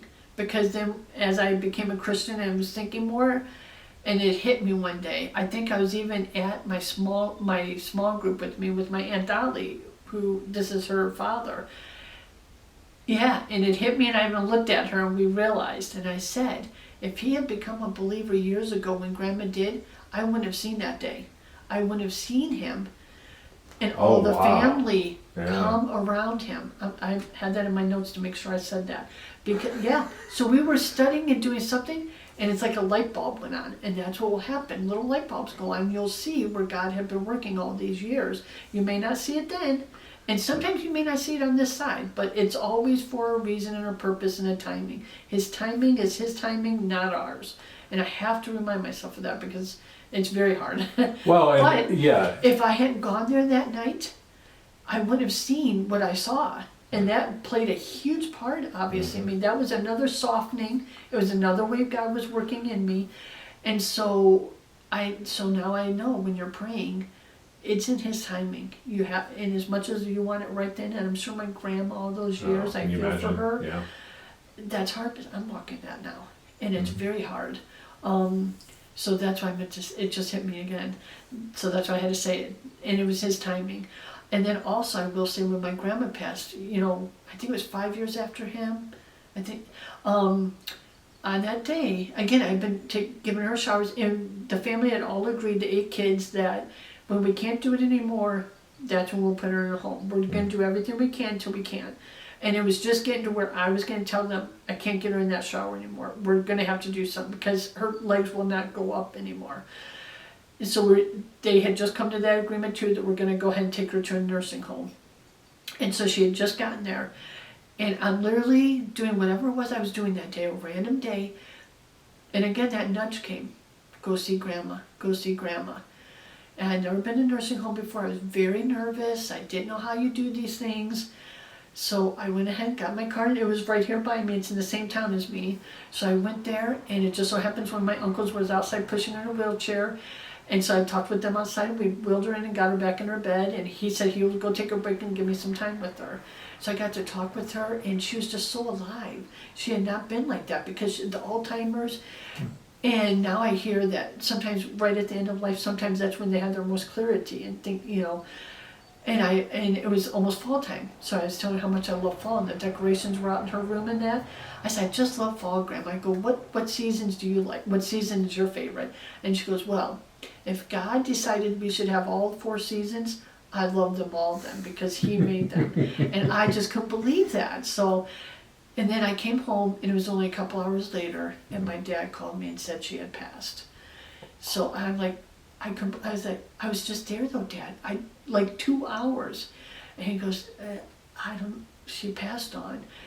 So he gave me, again, a little closure with my grandpa, and it was his nudging and his timing, and she got to tell me that, because I'm such a huge seasons person, and that was my last moment. I got to see her, like, healthy, if you want to say, in a way, and I just get to be left with that. And that's how you remember her. Yes. And I think as you get closer, you get those nudges, Yes. Yes. but we ignore them at times. Yes. So, one of the things is it's really, people make this stuff really complicated. Yes. I think, and part of the whole deal is just trying to simplify it. Yeah. You basically were nudged to do something, and you said, "I'm going." Yeah. So you did that one thing, you took that action, and you went Yes. there and had those special moments. And I think we all get some of these nudges. We get these nudges, and there's sometimes we don't listen to them. And I think that's kind of one of the points of your story. Yep, it is, and we miss out because we're not thinking in that way. And our way is the only way we'll see it, and it can only come that way. Especially, we think it's gonna be something big. God doesn't always work in the big. He works in the very small and every little detail of us too, and so that's also what He does, and that's a big part. My oldest, in the meantime, now we have been baptized, been believers for maybe even a year or two, I want to say. And I can't remember exactly how she came upon it, but she heard of this mission trip to take, and it's called the World Race. It's 11 countries in 11 months. You pack up, you only take one bag. And for 11 months, you go to a country. At the end of that month, you hop on a whatever plane, train, whatever it is, and go to another country. And she felt a calling to do that. Again, you get to fit everything in one bag. You're not like coming, it's not vacation, it's a mission trip.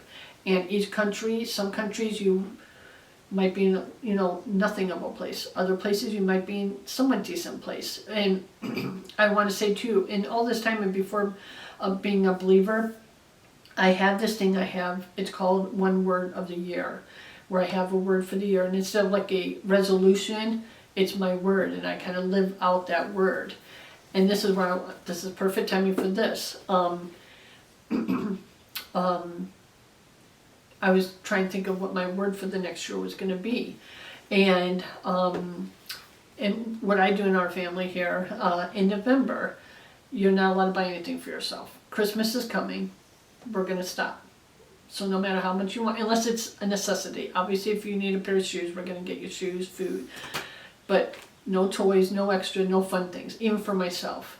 Well, it just so happens that I shop at Walmart, and I love journals. I'm a huge journal person. And I was looking at the journals, and I saw this one. And I was like, oh, I need this. I love this. I can write my prayers in here. And so I'm like, you can't do it, Dawn. You know the rule. You just can't do this. So every time for like a month, anytime I was at Walmart, I would go there, and there was just one. I would put it in my cart, I do my shopping, and I go back and put it on the shelf, because just being in my cart was just enough to make me happy for then. I'd go put it back on the shelf, and every time I went in, it was there. So at church, we have this thing called Secret Sisters, and at the beginning of the year, we pull names, and it's one of the women in the church, and for that whole year, you send a birthday card, you don't let them know who you are, it's a secret. And so for the whole year, on their anniversaries, birthdays, just whatever, you send them cards, encouragement, and do things, and you leave it secretly in the church to where you don't put your name on it, and you just, they'll find it. Or you mail it to them without your return address, what have you. And then at Christmas, the first weekend of Christmas, we have the Secret Sister Party, and that's where who you have is revealed. So it's my turn opening the gifts, and I have no idea what it is, and it's all wrapped obviously with Christmas paper, and I barely opened just a little bit, and I saw this color, and I was like, oh my gosh, I just about lost it. I was crying, I could barely breathe, and this is in the beginning of this is in the beginning. Oh, okay, that's good. Oh yeah, very beginning. Oh. And so I'm like, I saw this color, I was like, oh. And I was just crying, and I opened it, and it was this. I had not told anybody. Nobody knew about this journal. And a lady at our church had my name, and I just could not believe it. And so when I told her the story, she goes, I wasn't even going to get that. Just something told me to go and get this for you. Just, she felt this like nudge, if you will, or whatever. And that's what I was led to buy for you. And I just could not, so all that time I didn't buy it. He knew. But not only that, the word pray. Again, towards that end of the year is when I start thinking, okay, what should my word for the next year be? And I was sitting at certain times reading the Bible. I just kept hearing this voice, pray, pray, pray. One time I was at the library, random book in a place that it should not have been at, on prayer. And it was just sitting right there for me to get. It shouldn't even be where it was. And Kristen doing this mission trip. And I was like, she's going to need prayer. So that was, God clearly showed me what my word for the year was going to be. And I've never felt it that clear, saw it like that before than this year. And the neat thing about it, not only was it there, but so what our church did too then is I wanted her to know that we were praying for her. And I was thinking, okay, her birth, the time of her birth. And I was like, so I told Kristen, wherever you are, because obviously your time zone is way different than ours, always know that at 7:01 p.m. I'll be praying for you. Somehow I ended up telling the church, we started talking, and we decided to make it a thing. And she loved that. That helped her so much. And so we made sure it's, praying, a prayer moment at 7:01 p.m. every night. She will be prayed for. So a lot of the people, they set their alarms. They stopped and they prayed for her every night. So she was, you figure, 11 months. Some people I know even kept it after that. Oh, wow. Yes. So she always knew wherever she was at 7:01 p.m. our time, she was being prayed for. And again, this is very beginning. And I knew, again, how God worked in those, because to me it's like, how can he be here for all these people? How can he hear us all, be here for us all? So her being all the way over there and we're over here, he heard those prayers. I started at the end of months, like towards the end of a month, I would say a prayer for, I'd videotape myself on my phone and sing a prayer for her for wherever she was going. So, but sometimes we would know what she was going to do. Other times you did not know. And like I said, sometimes it was a very unsafe place where she was going, and we knew ahead of time. She said she may not even be able to contact me if I didn't hear from her a month. We just had to trust. And so I would say these prayers for her, and she would say, "Mom, it's the exact thing me and my team needed." But she was in a team. You had little teams that all went together, but you had your team. And it was always exactly what she needed. And those prayers helped them and strengthened her and made her feel still connected to us here at home. But God was already using us. Me here, her hundreds, thousands of miles away, countries away. And and so that's how I learned that, just how big God's love is and how he is here for all of us and the whole world is in his hands. It literally is. And so again, he brought that connection to me that way. And this could have been around that same time. Something else that happened in our family too. I have another cousin who lives in Florida, and her son was going to have heart surgery. And my one cousin had said, hey, why don't we all like make a sign or do something and send it to her, so on the day of the surgery for her son, we can encourage her. And so she feels, she's in Florida, we're all up here, so she won't feel alone. So I told the kids, let's make a sign. So we held up I had each kid draw on a piece of paper and they each held it, "We love you." And I took a picture and I got her number and we texted it to her. So she didn't see it, she saw a little bit that day, but after a couple days after the surgery, when she could, her son was fine and everything, she could process what happened. And she reached out to me and said just how much that helped her and everything. We, who never talked either, like my other cousin Sonia, especially when she moved to Florida. Occasionally, if she was up here on the holidays, we'd say hi, good to see you, went on. Well, we started talking more and more. And then we decided there's a Bible app on your phone that you can get and do plans with. She's like, how about if we do this together? So I got, I'm like, yeah, we can do that. That's one way we can be in God's Word together and be doing this together, since we can't physically be. And me and her are a lot alike too. Just with Grandma and just thinking about her and that. Just the story of us together. So we started doing the Bible plan together too. And when she comes up now to visit, we meet and get together now. Whereas before it was not like that.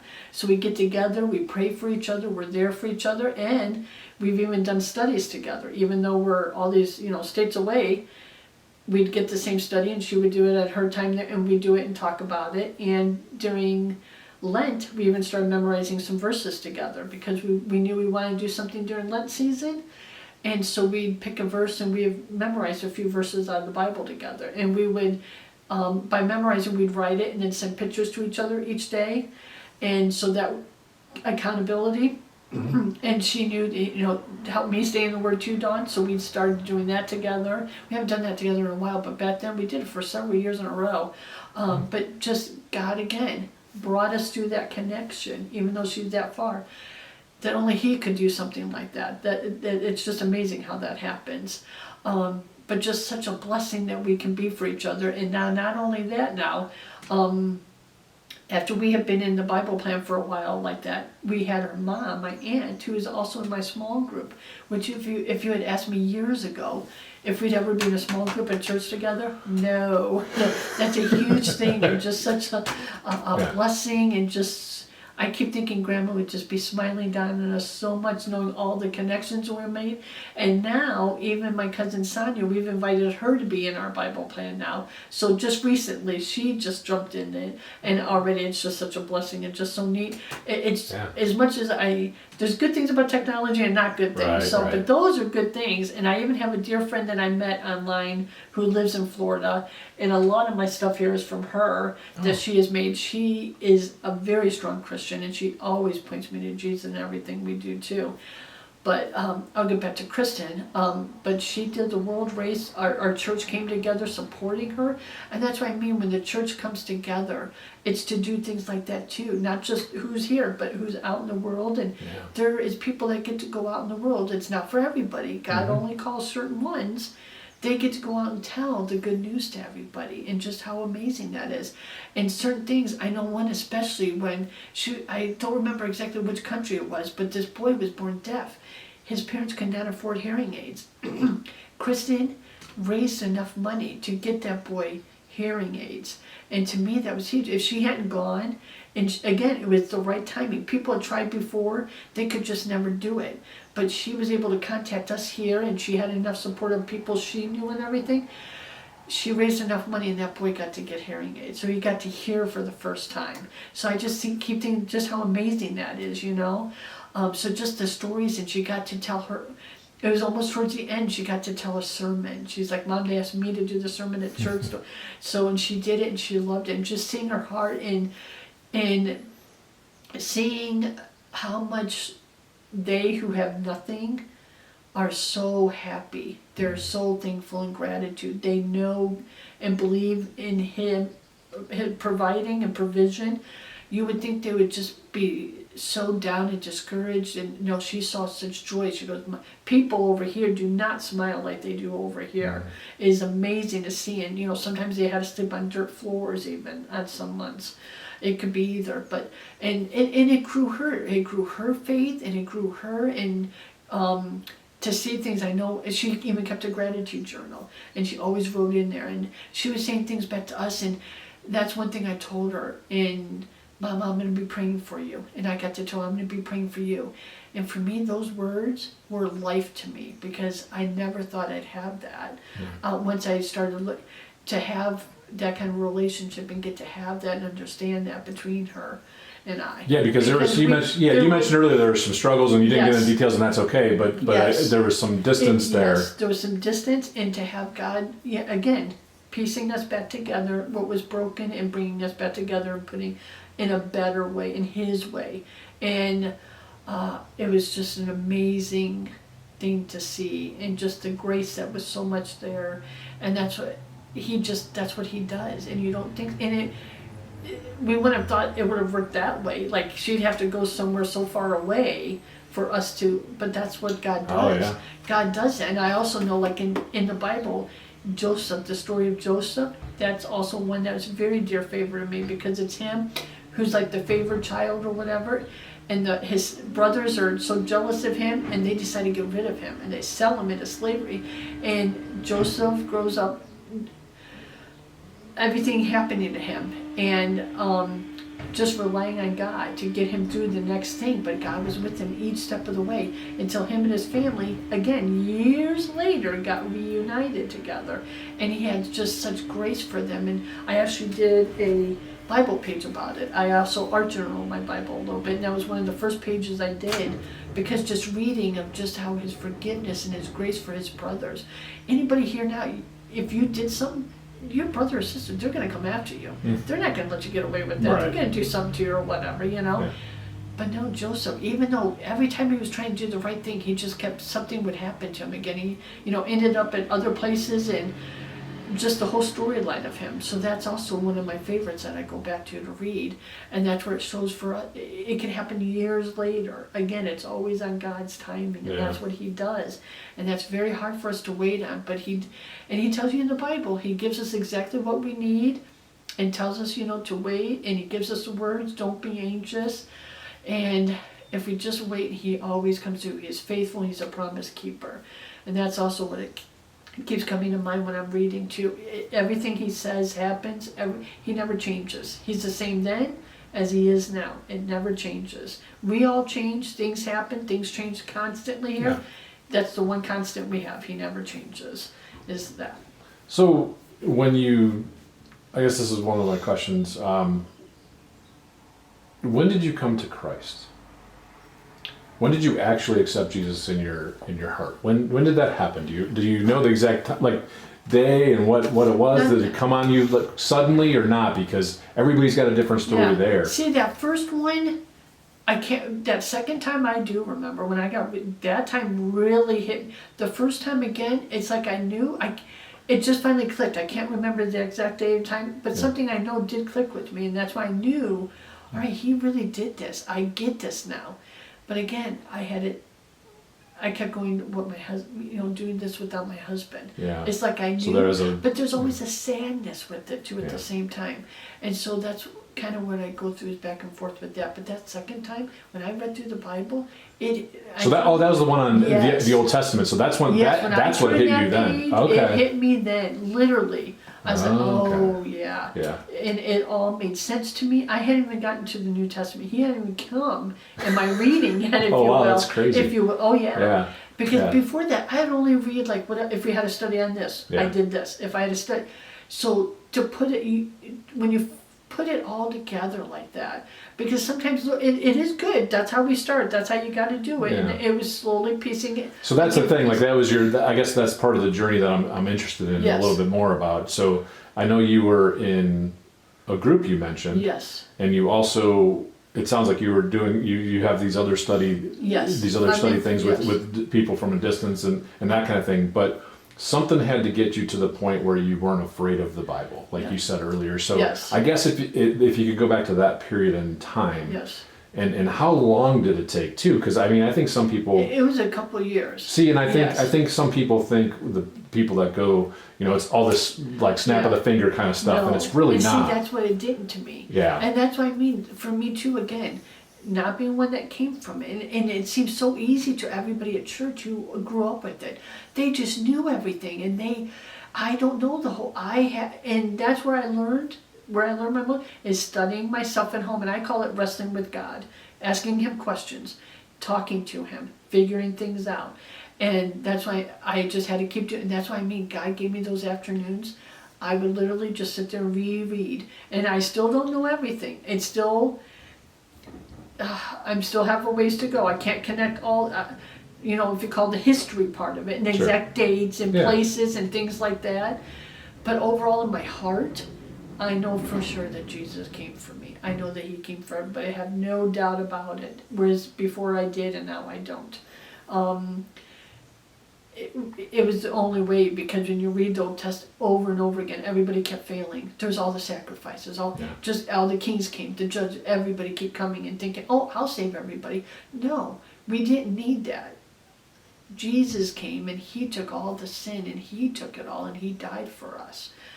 that is what we finally needed, a once and for all. Yeah. And because we've finally been forgiven, and God does that for us. It's how they say when you're in court and you have a record and it's finally clear. But you have to do this and this in order to get it. Mm-hmm. God, no, you just come to him and believe and ask Jesus into your heart and believe in who he is and what he did. And that for me is like when it made it for me. And I mean, here and there you might still wonder and you go through hard trials and that, but in my heart, I just knew. And especially literally turning that page to the New Testament, I still remember. But you knew because of what you went and studied. It wasn't like some magic thing for no, you. no. It was you going and seeking and doing that. And I guess asking a different way, if you could go back and tell yourself something, to shorten your 2-year time down or prior to that, what would it be? Oh, wow. I hadn't thought of that. I don't know if I'd want to, because really for me, I think that's what I needed that time. So I think for me, I needed, God knew. And so I think it's just slowly, it's just had to come slow. I think if it came too fast for me, again, it probably would have gone over my head. Again, seeing all these little pieces through my life that he had given, for me, I think he had to really sit with me and open my eyes. And the Amazing Grace, that is I get it. He say, yep.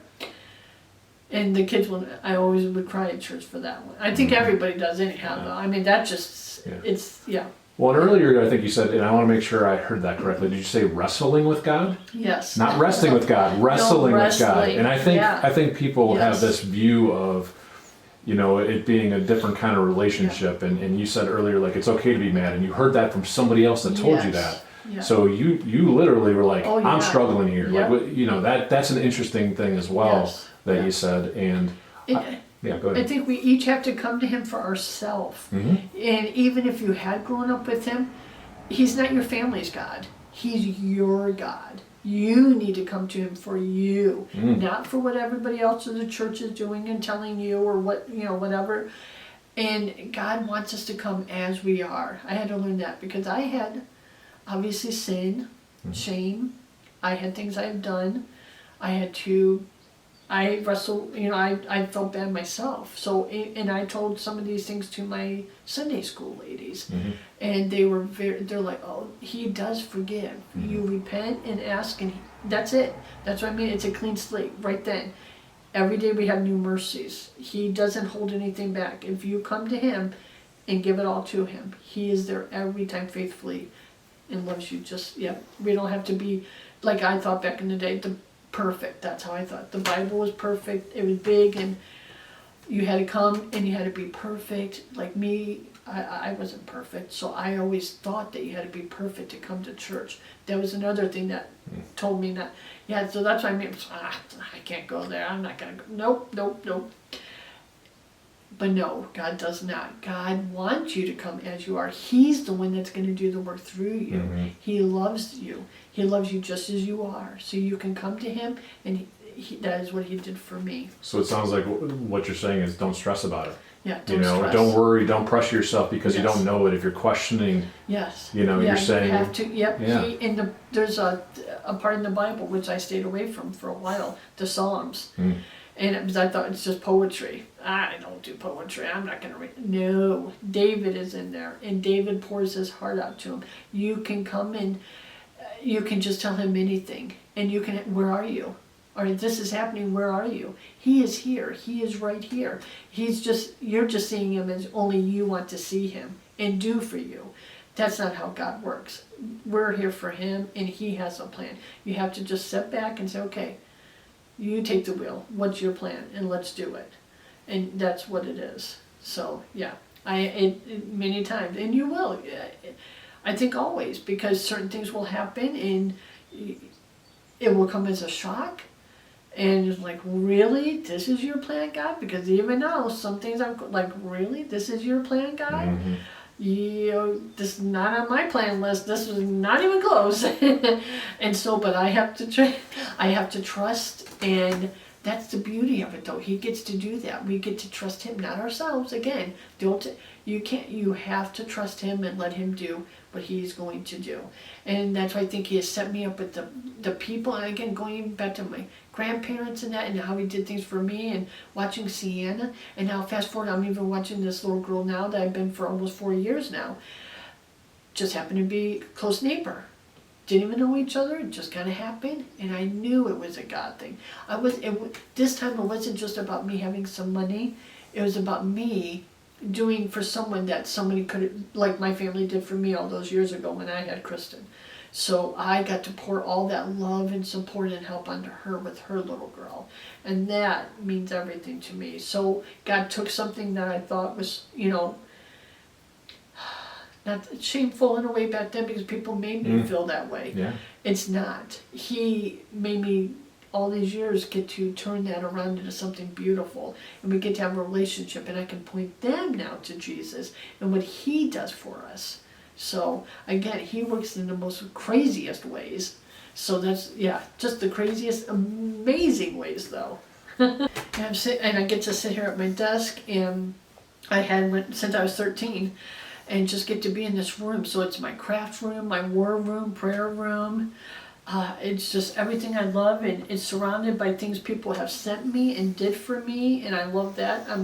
Like I said, even though people are not always with me, putting their things around me just surrounds me with them. So, but one thing I've realized lately is I'm getting older now. I'm a grandparent again. Is the legacy I want to leave. So I've been thinking a lot about the legacy, and I think about what, not just the recipes, not just the traditions, but I want a legacy of faith left for my kids, and I want that for my grandkids and any after that, just for generations. And lately too, I do not go out and tell my story very much, not at all. I'm very quiet, closed. I stay with the people I know. I will say hesitant to talk about it to other people because it is so out there, and I keep thinking you have to just grow up in church. That's the normal way to do it, and it's not. I have to work past that, so that's what I'm doing. Again, I had just been thinking, and we've been talking about this in Sunday school, we have to get out there and tell the others. Other people need to hear our stories. They need to know, and that's my big heart too, is also for those that don't know and that don't have the Bible. To me, that is just crazy. We have all these books that are always being made, but we don't have Bibles made in the languages that some need. It just blows my mind about that. If I could physically get up and do something about that, of course, that's where my heart is too. Because I'm every day reading that Bible is a gift to me. But anyhow, so I've been thinking, going back, like I've been saying, I can't remember all the details of my faith journey now, and I really wish I had written things down. I never thought about it, and lately now, especially we're only 4 months in the year, but really on my heart to write a story. I'm going to write a book. It's going to be my faith story. It's going to be for my family. It's not like for the stores, but just to tell my own story and have it written down for them. And so one way I want to remember this is behind my desk here on my walls is what I've been doing is when I know God is doing something, when he has answered a prayer or just did something unexpectedly but so kind to do for me, I write it on a Post-it note and I'm putting it on my wall. And now as it's starting to get filled up, I'm going to get a notebook and I'm just going to tape each one in my journal. And that will be it for now. And I will start writing. But here, this will help me to remember everything now, is by writing it down. And then, like I said, I read the Daily Bread each morning. It's a little devotional our church has. And this has happened before in the past, and I never saved them, and now I regret it. That's one thing I regret. So I said this year, I'm going to start saving them. So I've been saving them when I just started putting them, because literally they could be something that I'm just physically going through right now or I had just prayed about. And I will open up the Daily Bread the next day, and it's exactly what I just prayed. It's exactly whatever I needed, whatever the situation. One was music. I was having a rough week, and I go to work 3 days a week. I watch for my granddaughter. And every time I got in the car for those 3 days, that same song was on every time I got in the car. And it took me a few times to figure that out. Right. And then on the days I didn't work or I was going on errands or wherever, and even when I went to church, that song came on. And I heard the song here and there a couple times, and it was fine. I liked it, but oh my God, it spoke to me. I was just in tears, and God spoke to me, knew I needed that so much. I wrote that in my prayer journal. Like, thank you, God, for that song. You knew I needed it. I literally opened, the day after I wrote that in my prayer journal, I opened up the Daily Bread, and it's about music and medicine and how God can send us songs that we need to soothe us and help us. So that's his way of, I know he's here with me. So that's why it may not be in the ways we're thinking. It's in different ways, but he knows what we need and he gives it to us. We were at our camp, in our church camp, and I left first, and you happened to be behind me, and you called out to me, and so we talked, and I said I had something was on my mind lately that I thought to talk to you about, and if you could help me with. And it just so happens that you were thinking, you had started this project that I didn't even know about yet, and I had told you how I want to let my family know my faith story and to know about God and how much I love them and how much God loves them. And I want to make sure to leave something behind so that they know that. And you told me about this and asked if I'd like to do this, and I said yes, this would be perfect. This is what I want to do. And this had been on my heart for a while, is just to get it out there and for other people to know, and especially for my family to see and to know too. But everybody needs to know this. So it just so happened, just because me and you being there at the same time. Oh, I wasn't going to go to that. I had no intentions of even going. Either. You didn't either? I didn't know. I didn't tell you that. No, because I knew I already had a full day. We already had a party the day before. Yeah. By Sunday nights, I'm done. I rarely will go out and do too much on Sunday after church. Yeah. I try to be quiet at home, and that's just my time. And I'm like, but I just knew I got to be there for it. I got to be there. This is an important thing. So that's the same thing with me. Surprised you. Well, because when Randy had an effect on me as well, whole different story. Okay. You don't know my story either, which is funny. No. But that's not what this is about. But the interesting thing that day is my son had a soccer game. Oh. And I was like, I want to make it. I probably should. It's the same thing. I'm like, I need to go. Yeah. I just had something, and I thought it was for. And it was to support him as well. Yeah. But I saw some people there that I hadn't seen in a while.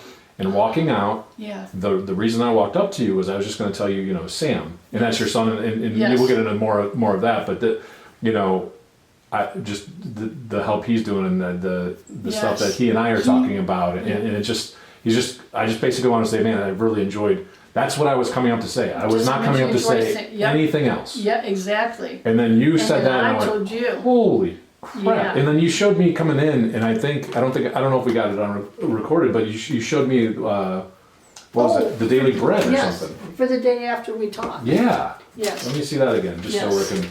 So we can again, connect the that's what dots. we just talked about with seeds of faith. That's what we had said on Sunday when we were talking to each other. And she made the note And here. literally the next day, This that's is- what was in my Daily Bread. Yeah.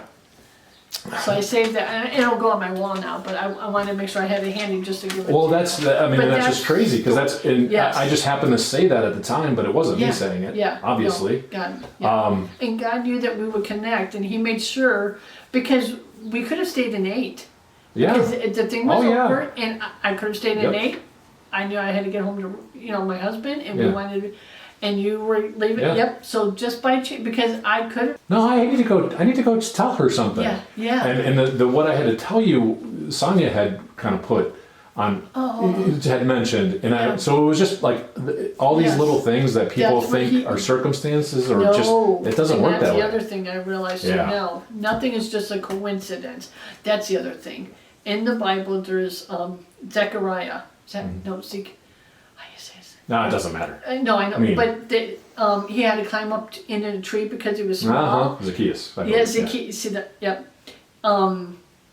And there's a saying that said God knew he would need that tree to get up to see Jesus because he's small. So God knew all those years to make sure a tree was planted and grew enough in that time, just for that reason. So that's why there's crazy. no coincidence, and that's why I mean he does this so much with me. Yep. It's these little things he does. In your story, it's you can go back, and others do this too, and you can go back and you could see that he was with you the whole time. You just didn't see him, or you didn't know it. Yes. And you could go back and, like you said, the puzzle pieces. To do now. I will tell you, there's another one I made. So now I'm starting one, because now I'm trying to remember things. So now I'm adding, these are the new ones from my past, so that way I can connect the two eventually later.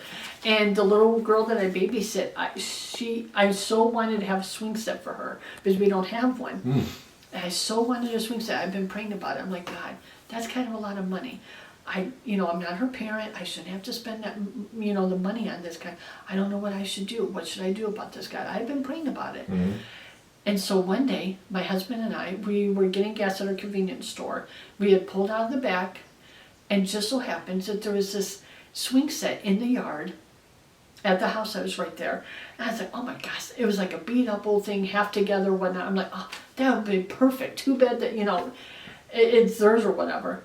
Literally. So this is a Saturday. So I get up the next day, I go to church. I'm coming home from church the very next day.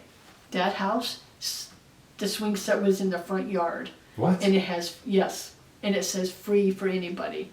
The swing set was literally, I couldn't believe it. So I stopped and I was like, so the swing set's free? And he goes, you know what? It just hit me as I was mowing the grass last night that I'm tired of mowing around the swing set. We don't need it anymore. My wife's been telling me to get rid of it for years. We don't need this. And so I said, okay, I'll go ahead and go put it in. It's so old and broken. He's like, no one's going to want it. And she's like, if you put it for free, somebody, I guarantee you, will come and get it. I could not believe it. Literally the very next morning, the exact, And you only know that because you listened, you felt the nudge, and you talked to them. Like you had a conversation. Yes. You would have never known that story had you not been like, just grab the swing set and gone. But that's kind of the point. We brought it home and, we put it in the backyard. And so when I told the little girl's mom, and she picked, it was early, I had just come home from church, so it wasn't even her. Actually, that was a little late. But she goes, we'll be right over. She brought it right over. We put her in, she just loved it. She was 2 at the time. Wow. She has loved that swing. So it was Sunday. So the next day when she came back on Monday for the regular babysitting day, but she gets her, like I said earlier, we're out there in the swing set by 6:30 in the morning. Really? That little girl, all we did was swing for hours. That's all she did for like the month. She was so God answered that prayer. I couldn't believe it. I was like, oh my gosh, that's the swing set. And then other ones are not in that time, but we know that. Like you're not always going to have that. No, So I was like, oh my, how amazing is that? Literally. So see, that's what I mean. Just that's what he does, and that's my part of my story. He does these little random things, and they turn into something that I needed or asked or. And they did throughout the entire life, even when you weren't. When I didn't know. Who knew that back then, almost 34 years, Kristen would be in the world's race and would be helping a little boy get hearing aids one day so that he could hear, or be in it, or do anything that she has done in her life, and with my other kids too, because I know that there's a part for each of them too, and that's a huge part too. It's just he works in each of us, and it's just amazing. He just, from day one, he has a plan for us. So I know, like my son Sam, who would have thought all these years, he's in the sound booth at our church. He does the sound there. He runs the slides, he does the music, our microphones, that's what I was trying to think of. He does the microphones. He doesn't know any of that stuff. He doesn't, he started there right beside me, and in Sunday school class, he gets a little bigger. He gets asked one day, he goes up there and he learns it, and he does it. And now, he's an adult now, a grown man, and he gets to be in Sunday school class with Sonia and her husband.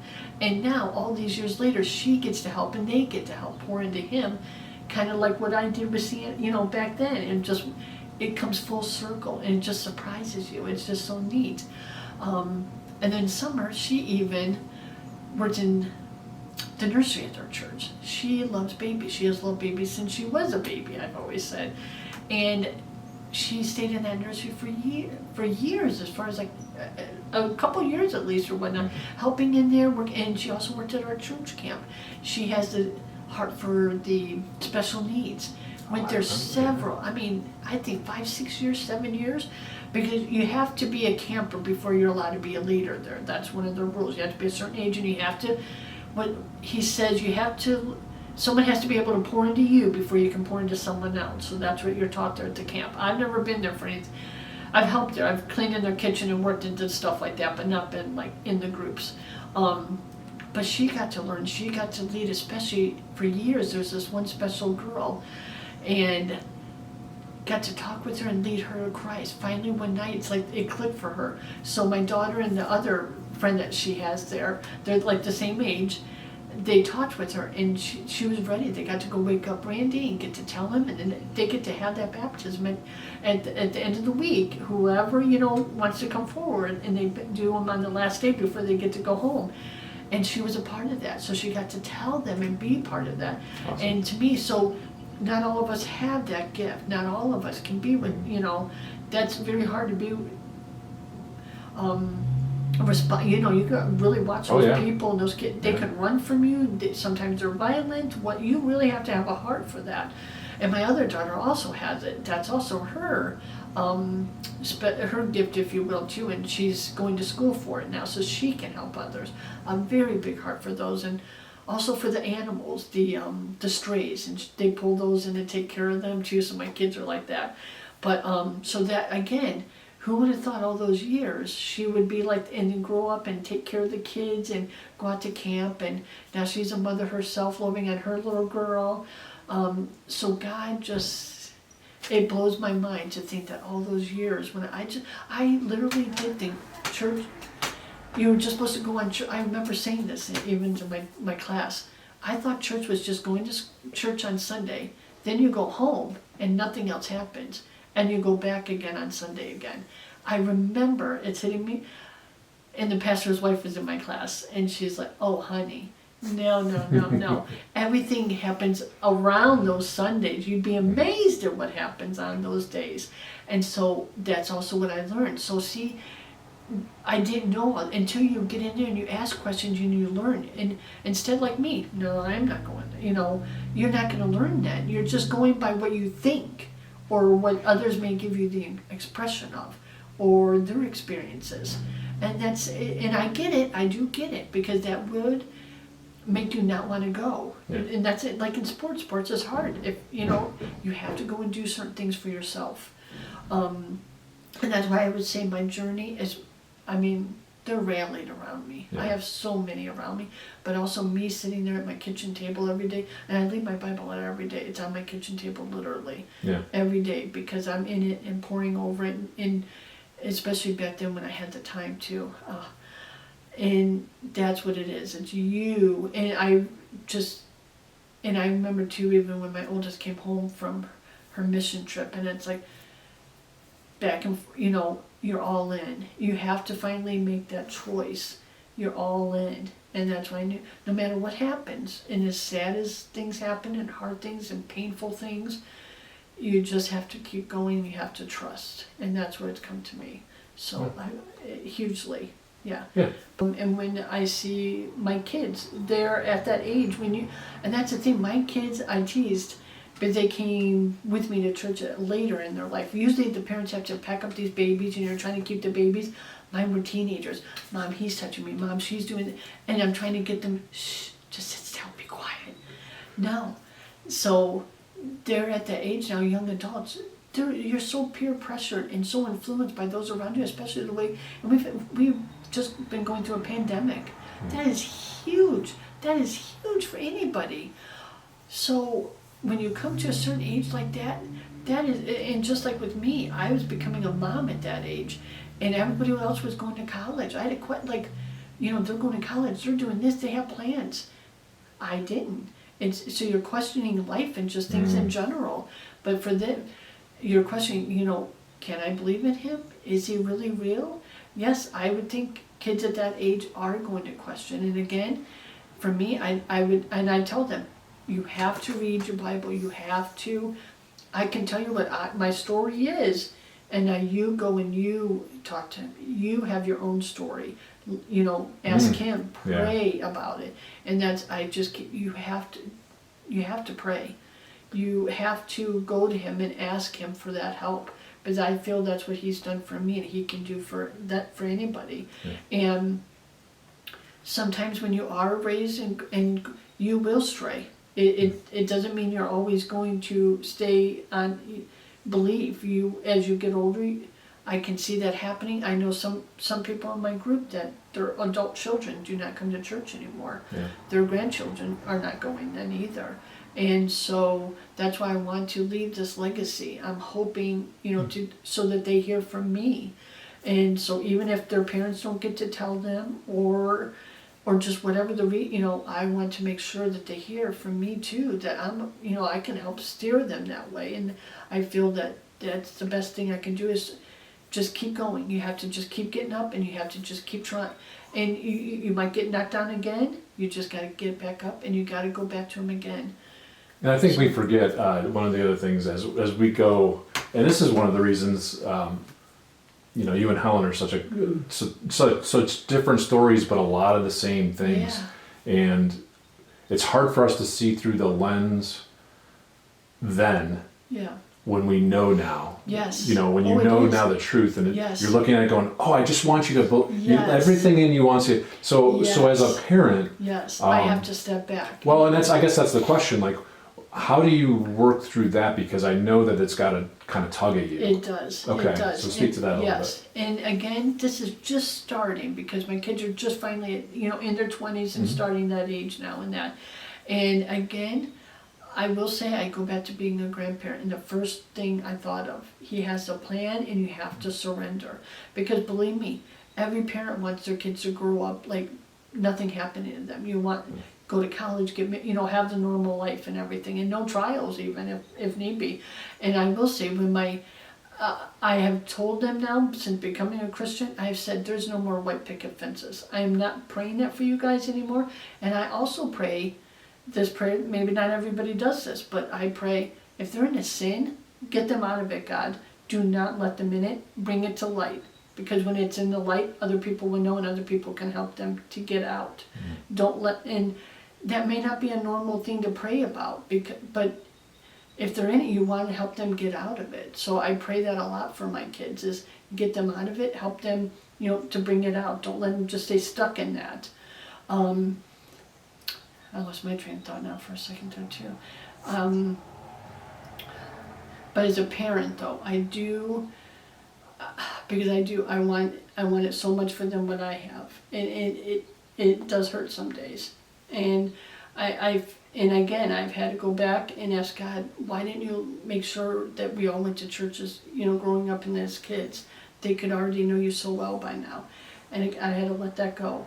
It wasn't your story. Nope, it wasn't my story. And again, I go back to thinking about my Grandpa Brewster. What if they had answered, if my grandma's prayers got answered years before that, and I would not have seen what happened with my grandpa?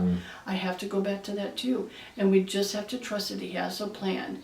And again, with Joseph in the Bible, I think it was 33 years till he got reunited with his brothers again. That's a long time. And so I just have to trust that God is at work with them, his hand is on them, and they have to work through things again. I have to say, it has to be, I'm praying for his will, not mine. Of course I want what I want. But you know what I want may not be the best for them. You know what's best. And so that's been my prayer lately, especially this year, is you know what's best for them. So I'm trusting you to give them and do what you have to do through them. And it's hard. So hard. Oh, believe me, it's very hard every day. I could cry every day. But at the end, I see it's for his glory and for his kingdom, and that weighs way more than my little piddly feelings of what I want for a family. What I want? Yeah, I finally had it, and I will say that was a big light bulb moment for me. I had to come to a realization, is it me just being, it's what I want. And it shouldn't be about that. It should never be. It should be about what he wants, no matter how hard it is, no matter what it is. So, and I'm getting older. I think that's also a big part of this too, is getting older and definitely becoming a grandparent. And the age thing, you're realizing you're almost to that end of the time, and so it's making me rethink things, and knowing that if I'm leaving, I want to make sure they're in his hands, and that they're, because but then they will be safe. Yeah. I want them to I want them there with me. And so that weighs on me very much every day. But I've had to for years, but especially lately as I've gotten older. And I know some of the young ones that I love and seeing them go through things. And it breaks my heart for them too. But they mean everything to me too. And that's, God's just brought so many kids in my life. And I want that, and you have to step back and just let go. And just let them do what they have to do. Yeah. And just try, and it will be good. It will be good. It will be hard, but it will be good. And the light's at the end of the tunnel. We just got to get through it, and it'll be okay. And really, it's for him. It's not for us. And that's what I realized, especially when I said I became it just was so clear. It's all for him. It's surrender, and that's why I almost could see that being my word, maybe even next year. I almost thought that this might be year, a word, next yeah. year. And I will say, already God's given me one word. I put it up here: testify. Interesting. That's been hitting me lately. I could see that being my word for next year, and this is kind of This is what. testify. Yeah, that's I could definitely cool. see. Yes. Yeah, there's a connection there for sure. Yeah. So I don't. Do you have anything else that you wanna say? Like you wanna take a minute and think about it, but Give me a minute to think about it, just to be sure. Yeah. But I think I touched on everything. yeah, I can't think of any.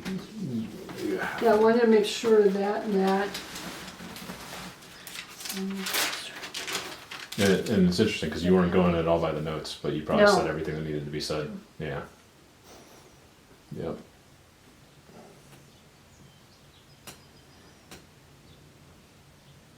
No, I think I'm good. I think I that was mean, a yeah. lot. I can't. But those were single things I wanted. That journal. Literally, when I opened that journal, that in front of all those ladies, and I just saw that color, and it was I'm like, oh my gosh, and just that to me was huge. Yeah. And the swing set. Yeah. I should have written. So I'm so glad I have that written. Literally the next day, the swing set's there for free. I hadn't even, No, and you would have Come missed, on. and you could have missed that. Yes, And I think a lot of people, and I don't want to God, get into the whole thing, but they don't see God at work because Yeah, they're yeah. just not, they're not connected. And see, it took me a long time Yeah. to do that, and that's why. And now we sing that.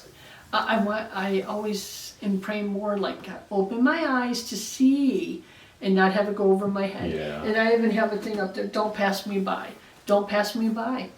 If there's something you want me to, don't let it pass by me, God. Open my eyes and my heart and my hands to it. You have to be willing, and that's what I mean. Just like in Genesis, Pharaoh, you can be so hard-hearted, Yeah. and you won't. And that's my prayer for everybody. I pray so much for everybody in this world. You soften their hearts, God. Soften their hearts, because and also my prayer is to receive it. Because again, people were kind of, giving me hints or just what I had to be able to receive it too, and to act out on it, and that was a huge thing. And that's what I mean. Those days with Sienna, and literally her telling me, like, go to, and I said I'll be there this Sunday. Yeah. And look, only he could have done something like that, because never had I thought I'd be going to. It was never in my husband and I's plans. Yeah. Never talked about church. And even doing that, Yeah, it took, but even doing that from that time to when you really got it took years. Yes, years. And it wasn't because you were in a building on a Sunday. No, literally at my kitchen table. Oh. Literally, that's where I read I read before the kids went to school, and as soon as they got on the bus, I'd be right there reading again. And I do remember the day I read about Noah's Ark and the rainbow. The kids came home and they were hungry. I hadn't made dinner. I hadn't done anything. I was just so overwhelmed from it. And I'm like, we'll call and get pizza. I'm not cooking. I just physically couldn't think even straight or do any of that. And I do know, I told them some back then, and they did know. I would have my praise music on. I was like, guys, but they'd come home for the summer.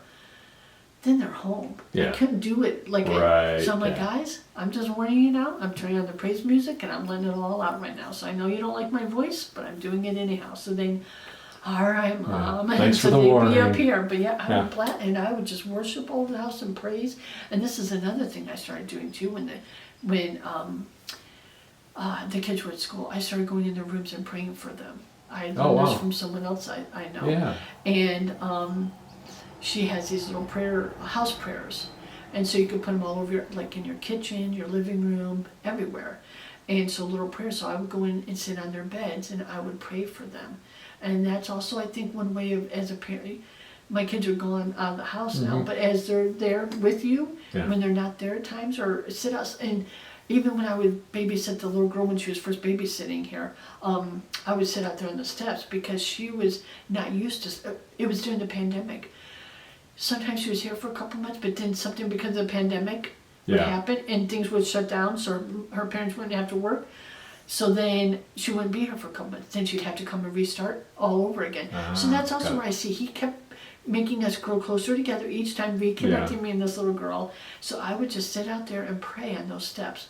God, just be with her. Help her to feel safe in this bed. Have her to feel safe here. Help her to calm her thoughts down, calm her down so she can sleep here.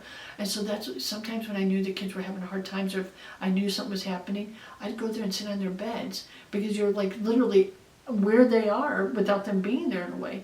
I never felt that, we never started praying together. And that's one thing if I wish I had done. I just didn't know that, I barely knew that myself. Right. But so this was years later, and I would sit in their rooms and just pray over them and pray with them. And for my husband and I would just pray in our room as I would get dressed in the morning and just a prayer for us for our day, together. So so I did that. Prayer, that's what I mean, prayer warriors around me. Just so much praying about every little thing. And and I was literally just thinking, a lot of this stuff is small. It's little things. It's one thing that makes a huge difference. Yeah. I mean, this is a swing set. Yeah. I was literally praying, God, she needs something because summertime was coming. Yeah. They're like $100. I don't have a tree because I thought to just buy a little swing. We don't have trees like that in our yard. I was like, please, God, I just need a swing set for her. I just want a swing set for her because I know she'll love it. And man, she's still 4 years old and we still have the baby swing. We didn't even get the regular kind yet. Yeah. She goes in there and she always says, this is the best. And she loves it. She sings in it, she swings in it and loves it. So that is just God all over. And I do, this is one of the questions that a younger person asked me is, they kind of think that something big has to happen, and I'm sure he's speaking for other people, but kind of something big has to happen for you to go believe. Mm-hmm. And for you, it really wasn't something big. It was a bunch of little things that just kind of over time you went, wait. And that's exactly it. Yeah, that's awesome. Now, so for some people, it probably is big. Well, yeah, everybody's got their own story. Everyone's got their, but for me, little bits, and that's just how I am too, I think. And I always kept a gratitude journal. So that's the other thing I am. It's just being so thankful. And when you slow down and you write down these little things and then you read, it's like, he's doing all these little things we don't think about. I know one day when that little girl that I babysit, like I said, in the beginning, she was just crying so much. I could not get her to stop. And I was like, God, please help me. What can I even do? And I just heard him say, my grace is sufficient. My grace is sufficient. And immediately she stopped crying. And I just that's it. That's such a small thing. It is His grace. That's all I need. It didn't matter if it was the perfect day. It didn't matter that she was, but she needed a nap, and she did. And to me, so that's the other thing. Everything has to align our way every day. Yeah. All the kids should be perfect. They should always be perfect. Everything like this should happen. That's how I was raising my kids, and that's how I was thinking. My husband tells me that what is it, the Rockford family, or he used to say something to me. You wanted perfect or you wanted everybody to be Brady perfect. Bunch or something like that. Something. Okay. Yeah. That's not the way the world is. That's not the way it is. And that's why then as I started learning, and I told my girls, I don't want you guys meeting someone who's just handsome or this and it's going to give you the picket fence. No, I want someone who's going to walk with you through the fire, through the water, through the heartache, through the pain, and they're going to walk with you and they're going to hold your hand, and you're going to do that for them, because it's not going to work otherwise. It's not going to work. You need to know and you won't know until you've been there, but you need to know in the beginning. He's so cute, I'm just going to marry him. No, but there's being a parent or not a parent, even if you're not being together, and as your kids, as your family, your parents get older, you have to start taking care of them. That can cause problems, financials, everything can come between a husband and wife. It's not just parenting. Well, and the other part of your story, though, when you're talking about that, well, before I forget, because I wanted to go back to this earlier and I forgot.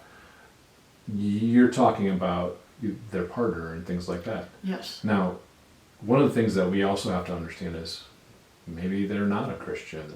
The partner is not a Christian or doesn't know God. Yep. I mean, when my wife and I were dating, I was not at all. Yeah. It cost lots of tension, and there's a whole Yes. whatever. It doesn't matter, but that's Yeah. but that's the other part of it is it's not necessarily it's the journey and the destination. Yeah. They might It's not the be that way. It's not like in-between. you have them, and, Yeah. and you're a prime example. So Yeah. I go back to your story, which is Yeah. again crazy to me. So you had someone that was 6 years older than you ride his bike, Yeah. go up to you. Yeah. You have a baby. Yes. Literally it was on her 2-year birthday. You have and just went, oh, that's cool. I always wanted a girl. Like that's Yeah. not a normal. Yep. You can't tell me that No. God wasn't involved from the beginning, and, Yeah. and even if maybe he doesn't realize it, Yeah. Yeah. that Yeah, stuck see, I out to didn't- me as yes. like a wow. Oh, Like yeah. you look all the way through it, Yes. and just and that's the other part of it is he's a good man and all that kind of He stuff, is, and he great, and is. you spoke to that, and it's Yeah. you know Yep. that's I God have put full put him in support. your Yes, God he put him in did. your path for He you. did. He So supports me in all my Yeah. scrapbooking. He would take the kids away so I could have scrapbook retreats. Yeah. Every Sunday I got to go to church. I know some people, their husbands say, no, you're not going. Or they give them a hard time. Mine does not do that. Thank goodness. Mine's very good. He's very supportive of it. He tells me, enjoy, good. And when I get back, like, was it, whatever? He does that for me. So I'm so glad. And I know that's what I mean. God has sustained us. God is doing that. God gave me a man like that so that I could go and this would be my story. and currently he's not a Christian. He's still not. But I think that's important to know too, Yes. because that doesn't mean that God wasn't No. involved in it and didn't put him in your path and have you had you with him, and that's a whole And that's a whole other thing because because then especially too, once I'm like, but God, why didn't you make sure like I could have just had this with Kristen and her dad? I questioned that. Oh yeah, questioned that, and I'm like, wouldn't that have been perfect?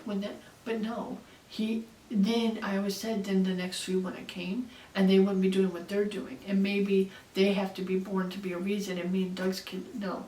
And Doug has gone on to have a future and a life in another way, Right. and his other kids. It's for his purpose, everything. It's nothing about that, and it's so, but that's how I so much was. It was all about me, this. No. You have to just I just had to let go. Okay. Yeah. One of the other things. So I know a lot of people think the Bible is about just a bunch of rules and things that you have to That's go what by. I used to. Yep. Oh, that's what you. Oh, yeah. Okay, so speak to that real because quick. that's why. Yeah, but that's what I mean. You have to be this and you have to be so perfect. That's what I mean. I thought you had to follow these rules. No, you don't. He wants you to love everybody. That's to love everybody and to love him with all your heart and soul and mind. That's what he asks us, and to believe. It's not, and that's what I mean. And when you do that, it's freeing. When you think it is the rules, that's being caged in. You're like a robot. He's controlling you. But no, when you come to him and you're really full, your heart, like it did for me, it just opens up and it's freeing. You're not in this cage anymore and just being told and it's this, no. The truth will set you free. I just had to think his truth will set you free. When you were there and you really know, it will set you free. I had a similar story, where I thought it was just all rules and all that kind of stuff, and it wasn't until I started following the guide that I realized, oh, this is to make everything better and to have things. That's what, it's the exact opposite of what you think it is. He's making it better because when he's our words matter. Yeah. Words can hurt people. Yeah. Actions can hurt. That is in there. The Proverbs. My Aunt Dolly loves the Proverbs. She reads them every day. My grandma used to do that. And so it's a proverb a day because there's 31. So it's perfectly to do one a day for every month. Okay. So she did. So I have done it before. And I used to tell her, high schoolers need to read this. Even elementary, maybe junior high, until, you can't be too little because that'd be too hard. But I'm like, definitely your senior year in high school, they should all read this. Everybody should read. The world would be. It's a guide to life, It's isn't a it? guide to life. Yes, it's exact. Yes, and that's all he's trying to do is to help us, so that it won't be like what it is. The world would not be like this then. And he has this this heaven for us, and he had that Garden of Eden for us, and that's also why Eden's so special to me, because she was the first, and think she didn't have a mother telling her she didn't have. She was the first mother for So to me, I just always thought about meeting her and sitting down with her, and I just want to hug her. I will say that. Yeah. But yeah, and that's what I mean. You really have to go in. You can't You can't just twist the words in the Bible. You can't make them fit to what you want to. Yeah. You have to read it, and it is what it. You have to believe in it and let it be what it is. And that's his way is to make us a better person, to where there will be more love and more peace. And that's why Jesus came. He didn't come on, like they say, some stallion and coming to raise heck anywhere. He came to bring us together and to bring peace. That's who he is. He's our peace.